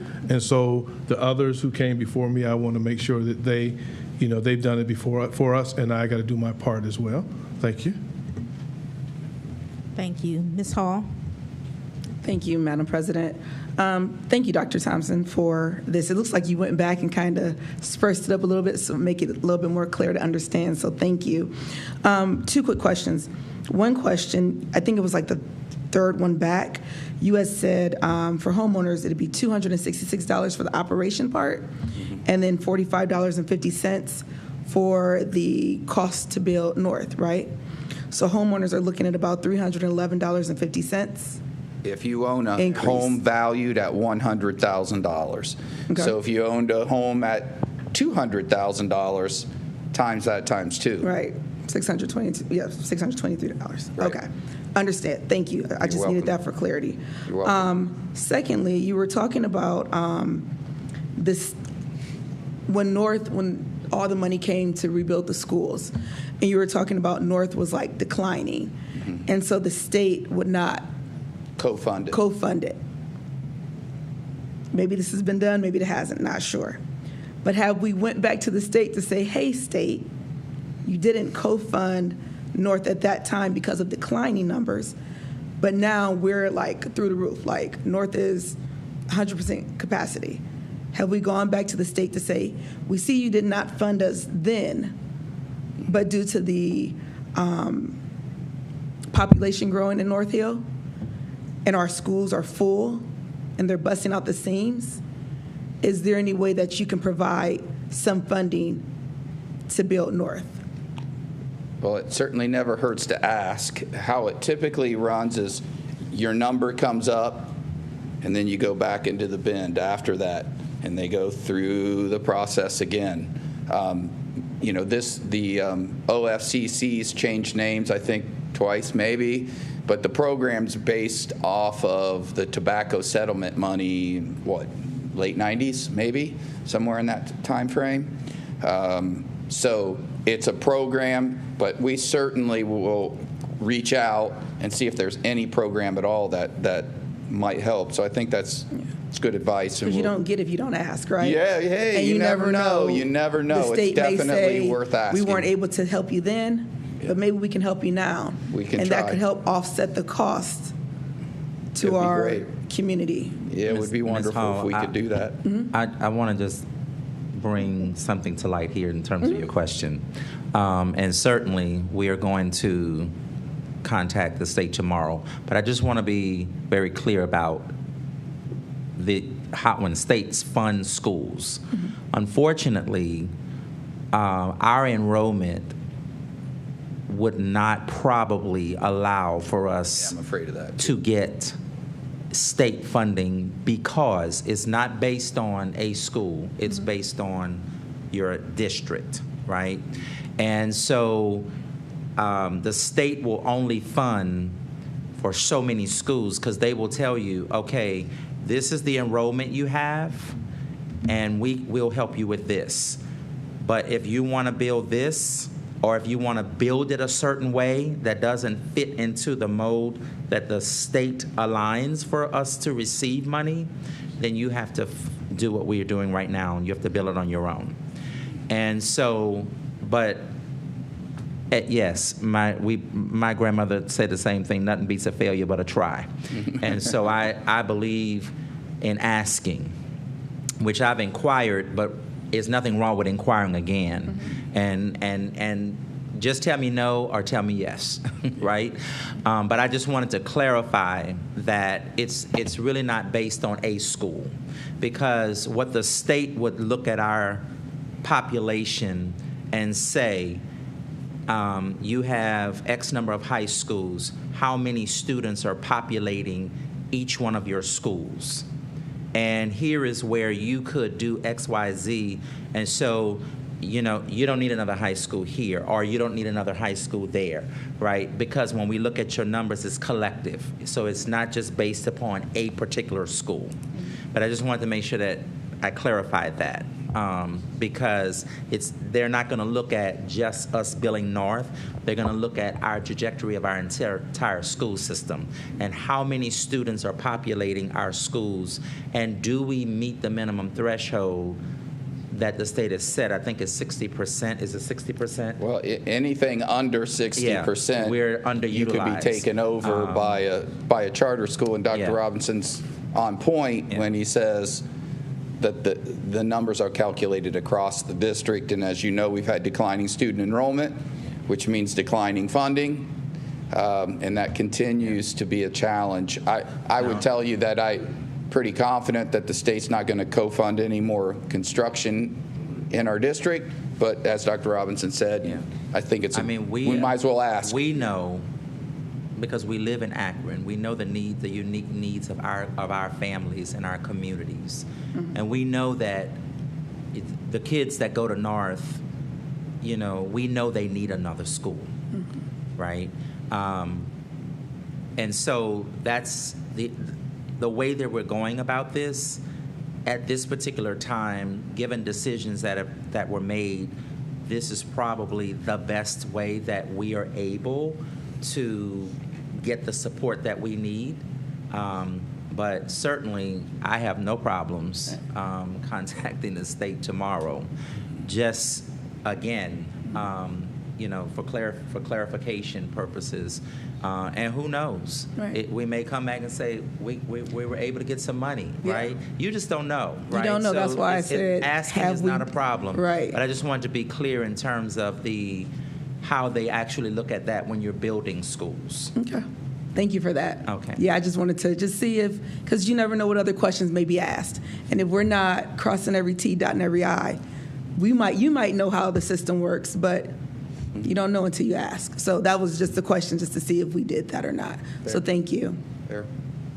Anything Thank else? you. And I recall back at the beginning of this project, and everyone was vying for their school. I remember being a PTA leader, and at that time, the state told Akron that you guys only need 4 high schools. And I remember that, and we were all, vying for our schools. Yet we still have more than that, but they would only fund 4, or they told us we were only big enough for 4 high schools. So, And we have less student population now than we did then. right. So, any other questions, Dr. Molnar? Thanks. I have a point of clarification and then a follow-up. The first point of clarification is that one of the topics on May 13 is going to be cuts, because I actually wrote down from our discussion on 7. I'm just confused. I wrote down on discussion for 7.4. I actually wrote down in my notes, there will be no cuts. But now on May 13, we're going to be discussing cuts.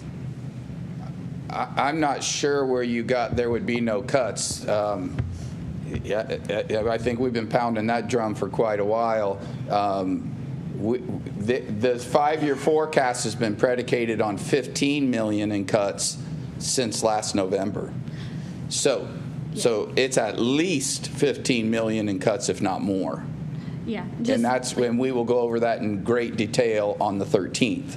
You'll be able to see position by position what it is in a comprehensive document. Okay. And you said May 13? Yes, ma'am. Okay. Which is a week from today. So then as a board member, will that be the first time that we receive that, or will we get information before then? It's hard to be clever and ask good questions on the spot. Sure, I understand. I understand. Dr. Molinar, I'm working right now with Human Capital. And so I don't want to sit here and tell you, yes, you'll get it before that meeting, because I don't want to guarantee something that I'm not able to do.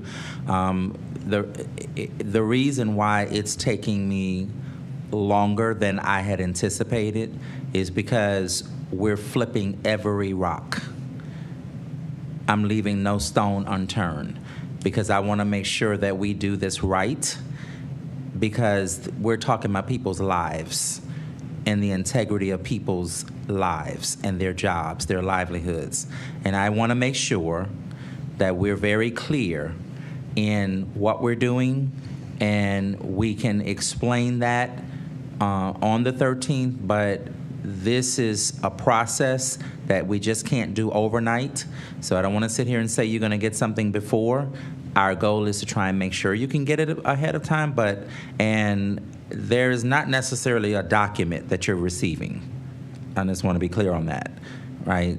We're doing a PowerPoint presentation on those, on the budget, the potential budget, and that just happens to be a part of that. But you may not necessarily receive something that's going to say each and everything that you're going to get a global view, because that's what we are presenting to you of the amounts of the cuts. May not necessarily be going into every detail of everything that happens. It's just going to be a global perspective as we look at budget. Any other questions? And so on the 13th is the presentation, but the vote would not be until the 20th. Yes, so there ma'am. would be time after we receive the information To ask questions, digest it or- and follow up with questions. Okay. Thank you, Dr. Thompson, for your presentation. Next, we will move on to committee reports, legal contracts and board policy. Dr. Molnar.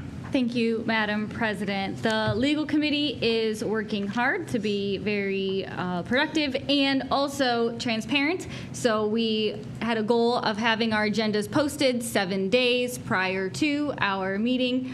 We almost met that goal.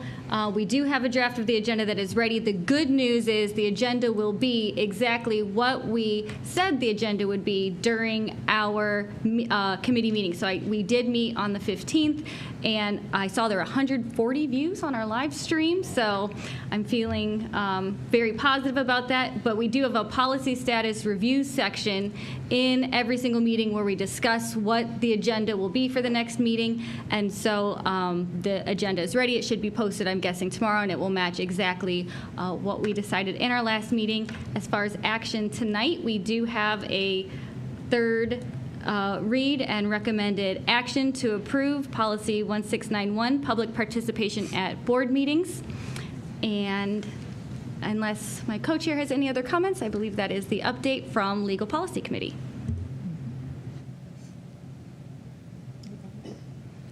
Okay, so for legal contracts and board policy, there is policy 0169.1, public participation at board meetings, for a third and final reading. And so we will entertain a motion to accept that. So move. It's been moved by Member Sykes. Is there a second? I second that. It's been seconded by Mr. Perry. Is there any discussion? And so just for the sake of the public, I was just wondering if you could just essentially sum up this policy and what the changes were. Sure. So we had a policy already that many people who are here today used, where we have the 3 minutes. It's 20-minute total, 3 minutes sign up at our regularly scheduled board meetings, and so the public can come out and speak.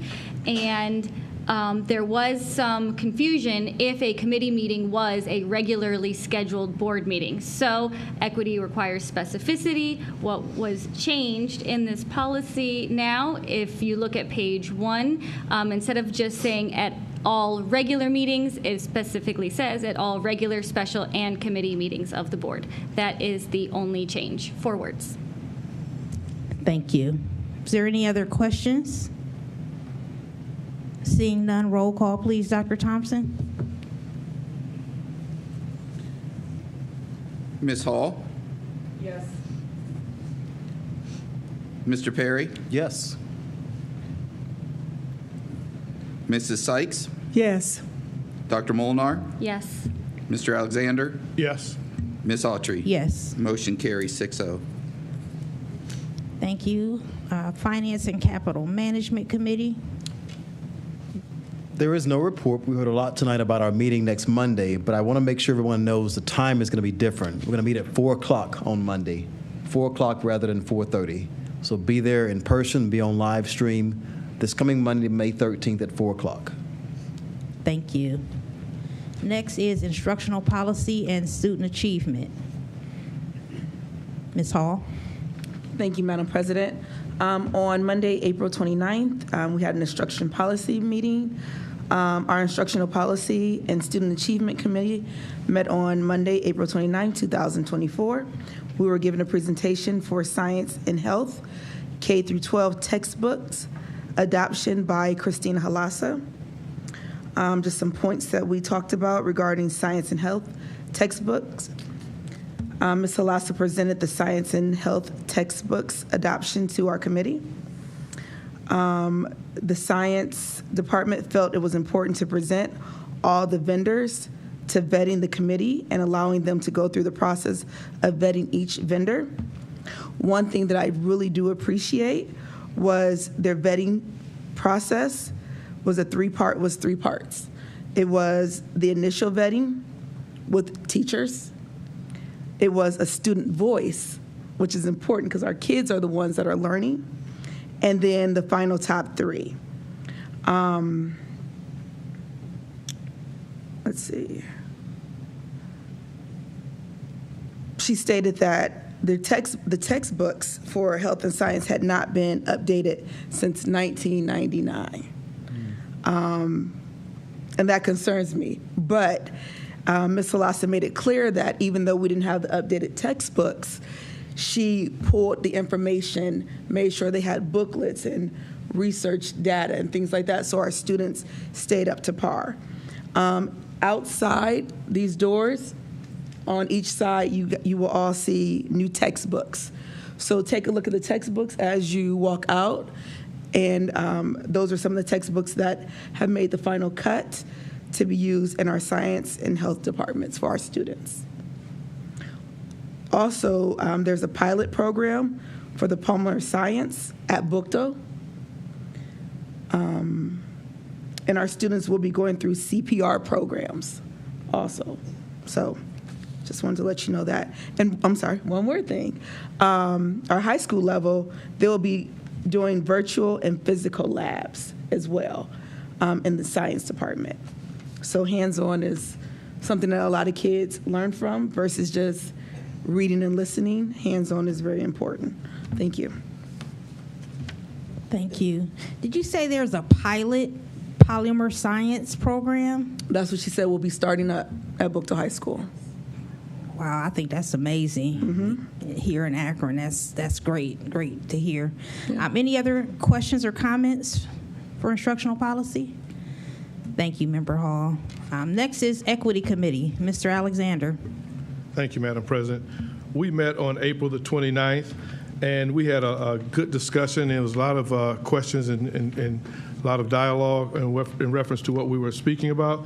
We had Deborah Folk, who came and provided an overview of the sports facility investments by the school, and it was from the last 5 years, from 2019. So we asked to have that updated so we can get better information, to up-to-date information, and so we were asking for that. There were a lot of questions in reference to specific facilities as well, updates and things of that nature that went on at the meeting. We also had the equity committee. My tongue is tied today. Committee. We talked about a draft, and we had a draft for the language of the community inclusion and supplier diversity policy. We talked about that a little bit. It was explained by Dr. Chapman. It was explained with Mike Davenport. Did I get the name right? Deverbaugh. Yeah, Mike. Where's Mike? Okay. And he came and helped explain some of this as well during that time. And we gave the draft to Dr. Molnar to give to the policy committee to look at and give us some feedback and kind of go from there. And I will turn it over to Ms. Hall. Thank you. Just a few things. Mrs. Folk did provide a very extensive spreadsheet with dollars spent. Like Bruce said, we did ask for some updated numbers, subtracting out some of the donations. Also, one thing that I want to see is equity within all of our schools, giving all the schools an opportunity to have games day and night. And I know that Elliott is one of our schools that we have most of the night games. So I just really want us to think through some of the decisions that we make when it comes to our schools and give every school an opportunity to have the same opportunities. I'll just say that. It was eye-opening. I personally don't see equity within all of our schools. Some schools get more than others. And if we say we care about our students, we need to care about all at every single school. So, thank you. Thank you, Ms. Hall. Are there any questions or comments? Dr. Molnar? Thank you, Madam President. I was going to talk about this in section 19.1, but once again, I'm kind of confused how the board letter discussion area works, because we didn't have a discussion section for that, so I'm requesting anyone tell me when we're supposed to discuss items in board letter. But that was membership in OHSAA, And the Equity Committee discussed a lot of the rules and sports in our high school and middle school sports programs. And I happened to sit through an OHSAA presentation at the OSBA Leadership Retreat last weekend. And I tried to speak to the representative from the High School Athletics Association and talk to them about the realities of our district and a lot of the things that we were concerned about in our equity committee. And one thing that this person mentioned, and hopefully someone can reach out and find out, but specifically as it came to things like golf and tennis. So it was mentioned in the equity committee that golf and tennis exist in some schools. They don't exist in all schools. And these are two sports that actually meet and practice off-site. They don't practice at any school. We don't have a golf course at any school. They go somewhere else. And so what this person said is that's commonly done in other districts is a coach can have students from other schools practice together. They just won't technically be competing on the same team. But in sports like golf and tennis, they don't usually compete as a team anyway. So let's say we have a Firestone golf team and a Buchtel golfer. That Buchtel golfer can practice potentially, theoretically, with the coach and the team, depending on how those contracts work out. But then when they compete, the one will wear a Firestone shirt, the other will wear a Buchtel shirt, and they'll walk around the course as is. And they said common sports for that: golf, tennis, gymnastics. I don't think we have a gymnastics area in any of our buildings either for these off-sites, and that also works for middle school sports also. And so if students, I know it's something else that was mentioned in the equity committee, I think Member Hall, you mentioned this, the students practice together, they come up together, they become a team together. And so maybe if they practice as middle schoolers, maybe they go to different middle schools, but they elect to go to the same high school. And so that's another way that we might be able to build entire programs at another school and have enough people for another school because they practiced together in middle school and then now they're in high school together. So those are a couple ideas that they gave us at the lovely retreat, and I wanted to share them while they were in my notes. Thank you. Thank you. Are there any other comments or questions? Ms. Hall. Just real quick, just to comment off of Dr. Moliner, I gave a description of how maybe suburban schools do their sports. They come up from Pee-wee to third grade, and they're working together all the way through high school. And that's how they build relationships. That's how they build good teams. And if we could maybe adopt some of that stuff here in Akron Public School, as well as, Firestone is the only school with a pool. But there may be other swimmers at other schools. There may be swimmers at East or Buchtel or North, but they don't have the opportunity to be on a swim team with our school district. They have to go and pay maybe to be on another team and not participate within our district. So if we have all of this ability in these wonderful pool, I know we spent, $986,000 for the pool for just one school. Why can't all of our students take advantage of either A, learning how to swim, or B, being on a swim team? Also with golfing, I know Tire Town pays for some of our students to golf at Mud Run. We have beautiful golf sites here in Akron. We have Mud Run, we have Good Park, we have Firestone. Our students should be able to take advantage of these facilities that we have here. So thank you for bringing that up. That's what she was describing about what other schools do. Let's become attractive so much that parents want to keep their kids here because they have those same opportunities as kids in private schools and in suburban schools. Thank you. Thank you. Mr. Alexander? Yeah, I want to comment on that. When we talk about suburban schools, it's hard to take a suburban school and compare it with a public school, because we have a number of schools that we have here. They have, and when they're coming up, a lot of these schools, they have the kids may be in elementary school, they may be in middle school, and they go to the same high school, so they may only have one high school. Here in Akron, we have various high schools, so these kids may grow up in these various areas, and some of them may go to some schools, and some may go to another school. So I think that's kind of hard, and that's up to the parents as well. Parents have to be the ones who kind of do that. I also wanted to say, I lost my train of thought here on the other piece.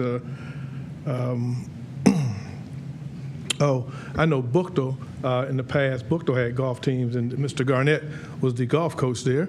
And I think they did use Good Park or Mud Run, one of those places for the kids to go to practice. So they can use those places if they ask. And I'm sure those individual golf courses, knowing that the kids want to be participate in golf, because I know they have the first tee golf, and a lot of those kids come from around the city, and they could possibly use those places as well. We'd hope that they would allow us to use them and not charge us, but hopefully, they would allow us to use those facilities or those areas. Thank you. Thank you. Member Sykes.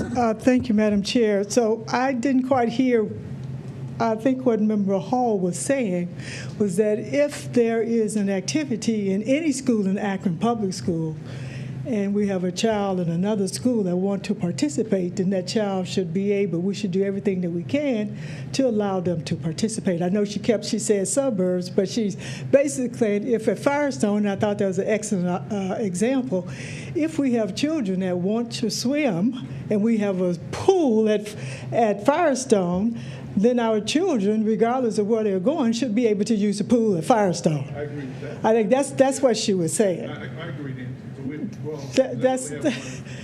Yeah, right. And vice versa. If there's something else at another school that someone in Firestone wants to be able to participate in, say at Buchtel, then that child should be able to participate, because, again, this is the Akron public school system. And we just ask, and we're going to ask our community to pass a levy.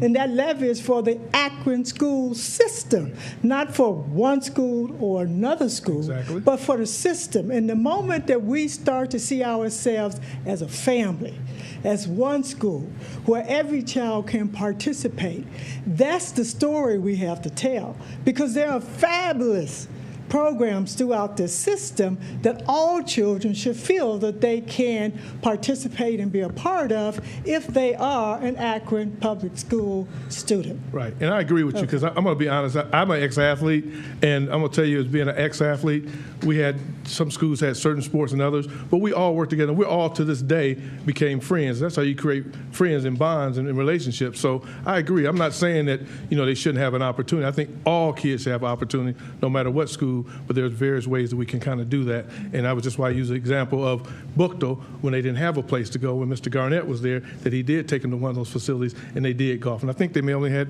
maybe 5 kids, but they still got a chance to golf. So I'm saying, I guess we're kind of saying the same thing, but in a different roundabout way. Thank you. Thank you. Ms. Just one more thing. We have to get away of saying what we can't do and what we can do.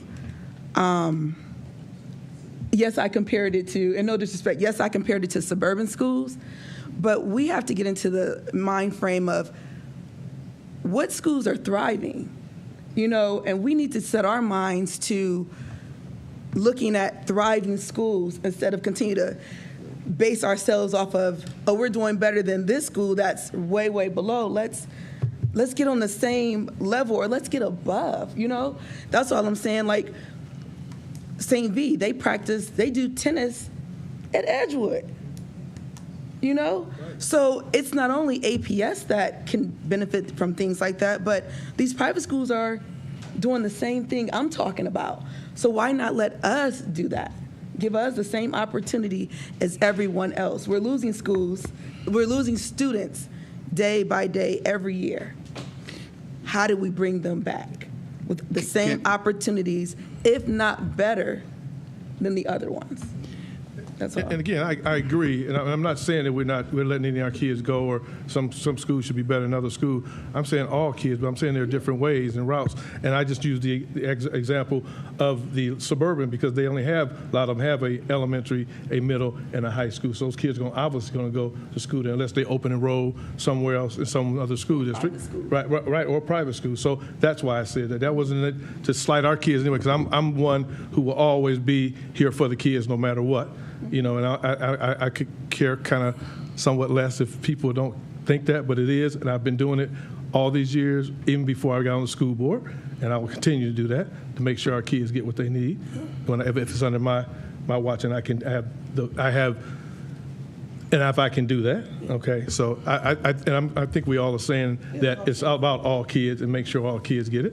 I was just using the example as well. Thank you. Thank you, Mr. Alexander, and thank you to my colleagues. I actually have some comments. I know I usually sit here and listen and try to be neutral, but it is I who asked that Ms. Folk bring this report to the Equity Committee.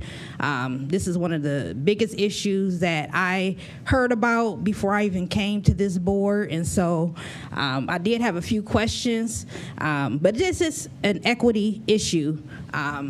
I know we've referenced safety when we come to the board with requests for the baseball nets, et cetera, things at Elliott, et cetera. But our blueprint, equity is over all of those four cornerstones. So when we're talking about safety, is it equitably safety?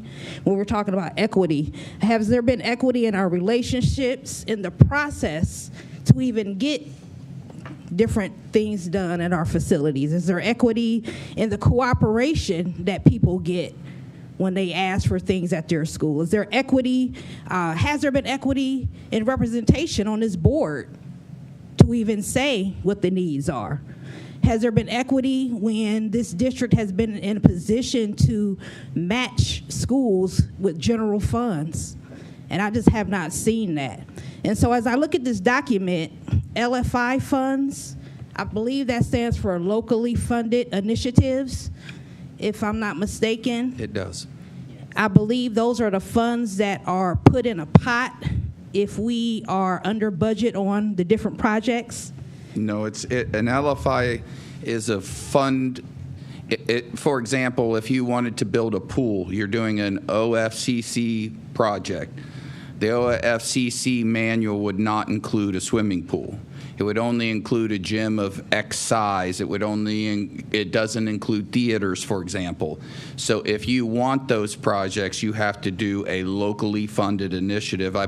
My guess is, I wasn't here, but my guess is that that's part of what started to build the inequities in our facilities, because some parts of the city, the PTAs, the groups can rally those funds and build that extra thing at Firestone, perhaps, or maybe Elliott, where maybe another school, the community didn't have the resources to get those dollars together to add that to a particular school. So, you know, it clearly, and we've been, we've noted that Dr. Robinson, when he got here, certainly when I got here, there's not equity in our athletic facilities, for example.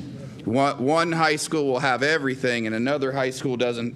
Like Garfield has a 60-yard piece of grass, and that's essentially what they have. And that's why we propose that Kent Roswell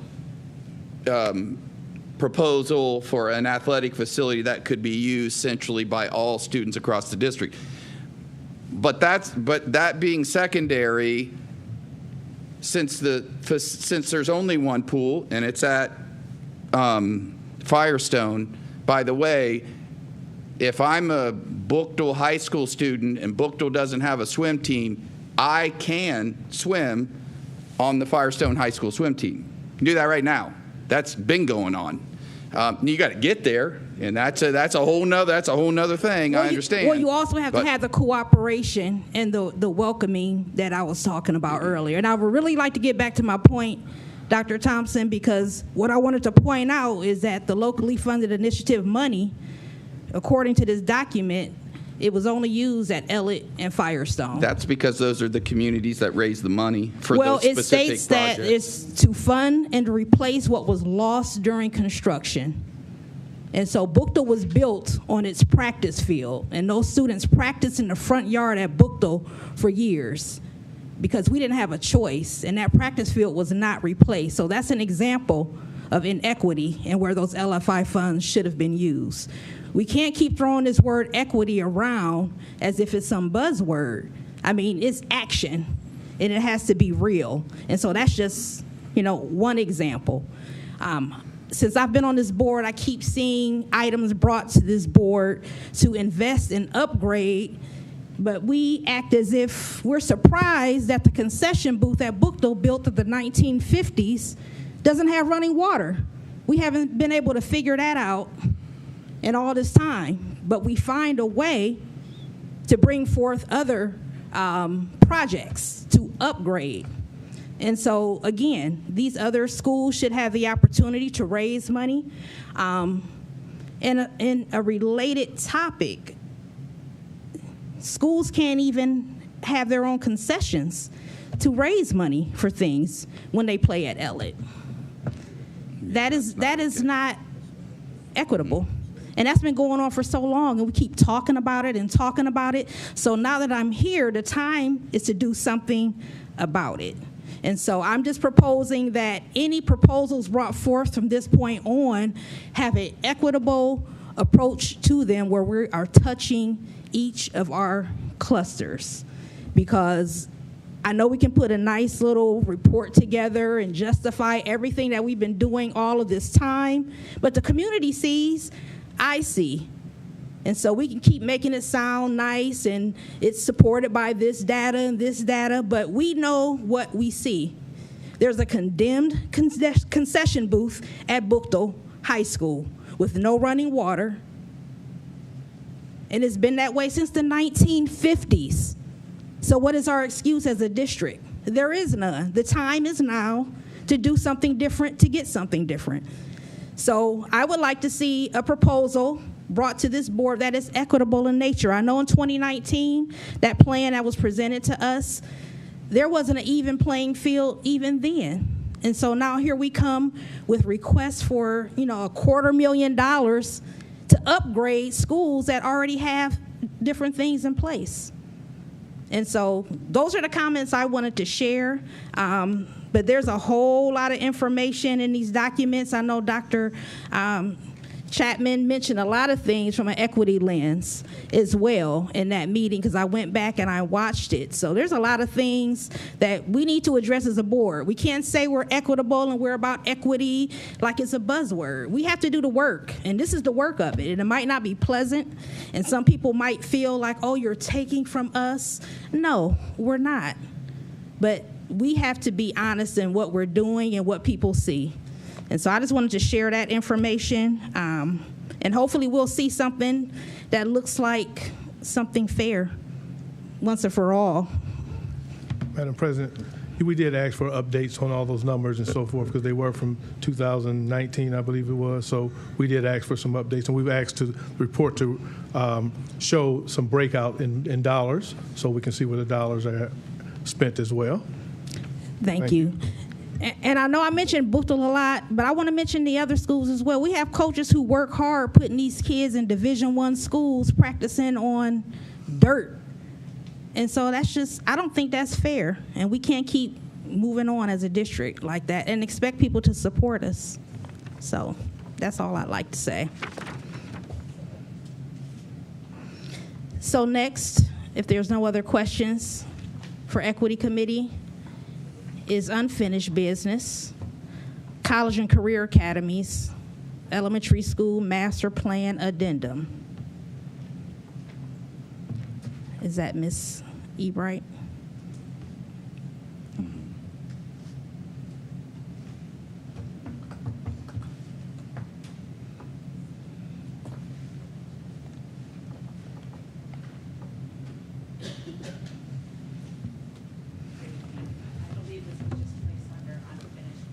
Because we presented at the April 22nd last board meeting, the updates to where we were at with the presentation to bring tonight.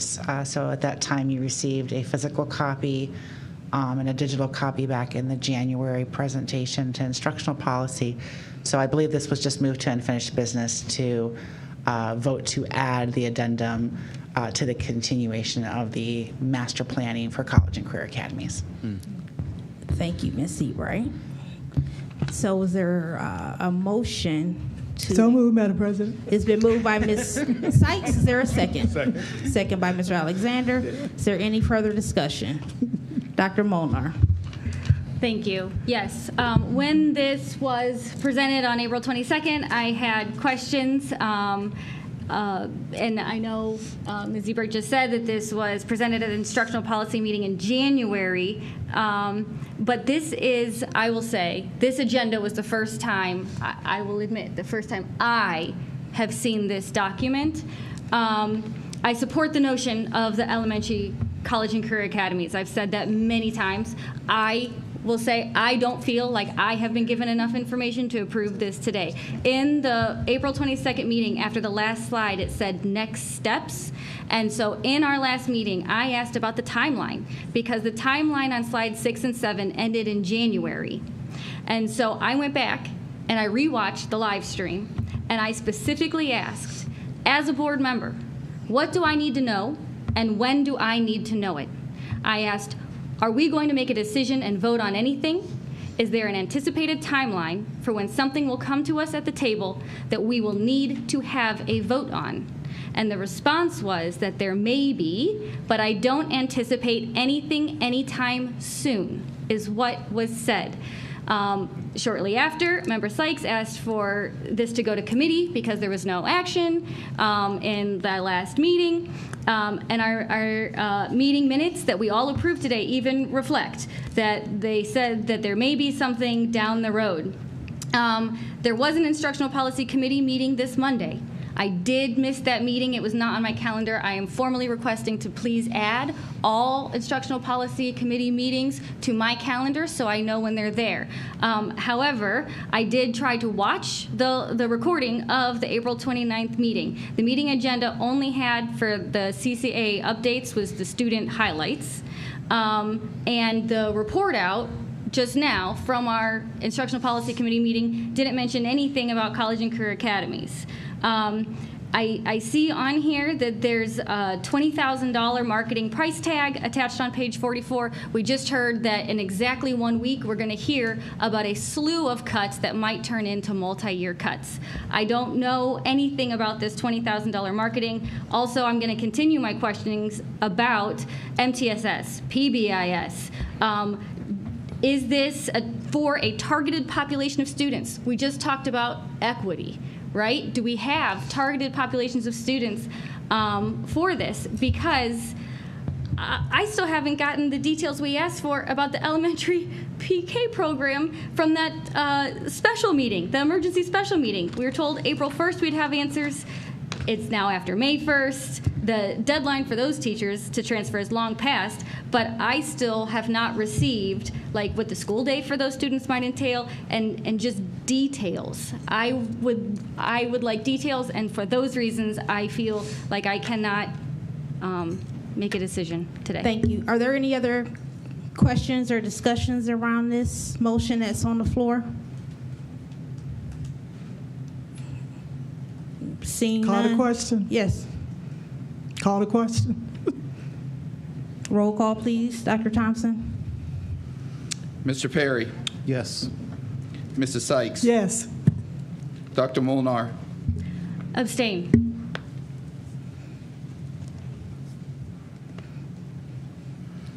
Mr. Alexander? Yes. Ms. Autry? Yes. Ms. Hall? Yes. Motion carries 5-0 with 1 abstention. Thank you. There is no new business, and there is no need to recess into executive session. And so at this time, we will entertain a motion to adjourn. So moved. It's been moved by Mr. Alexander. Is there a second. Second by Member Hall. Is there any discussion? Seeing none, roll call, please. Dr. Thompson? Dr. Molnar, Yes. Mr. Alexander, Yes. Ms. Autry, Yes. Ms. Hall, Yes. Mr. Perry, Yes. Mrs. Sykes. Yes. Motion carries 6-0. Thank you. We are adjourned at 8:16.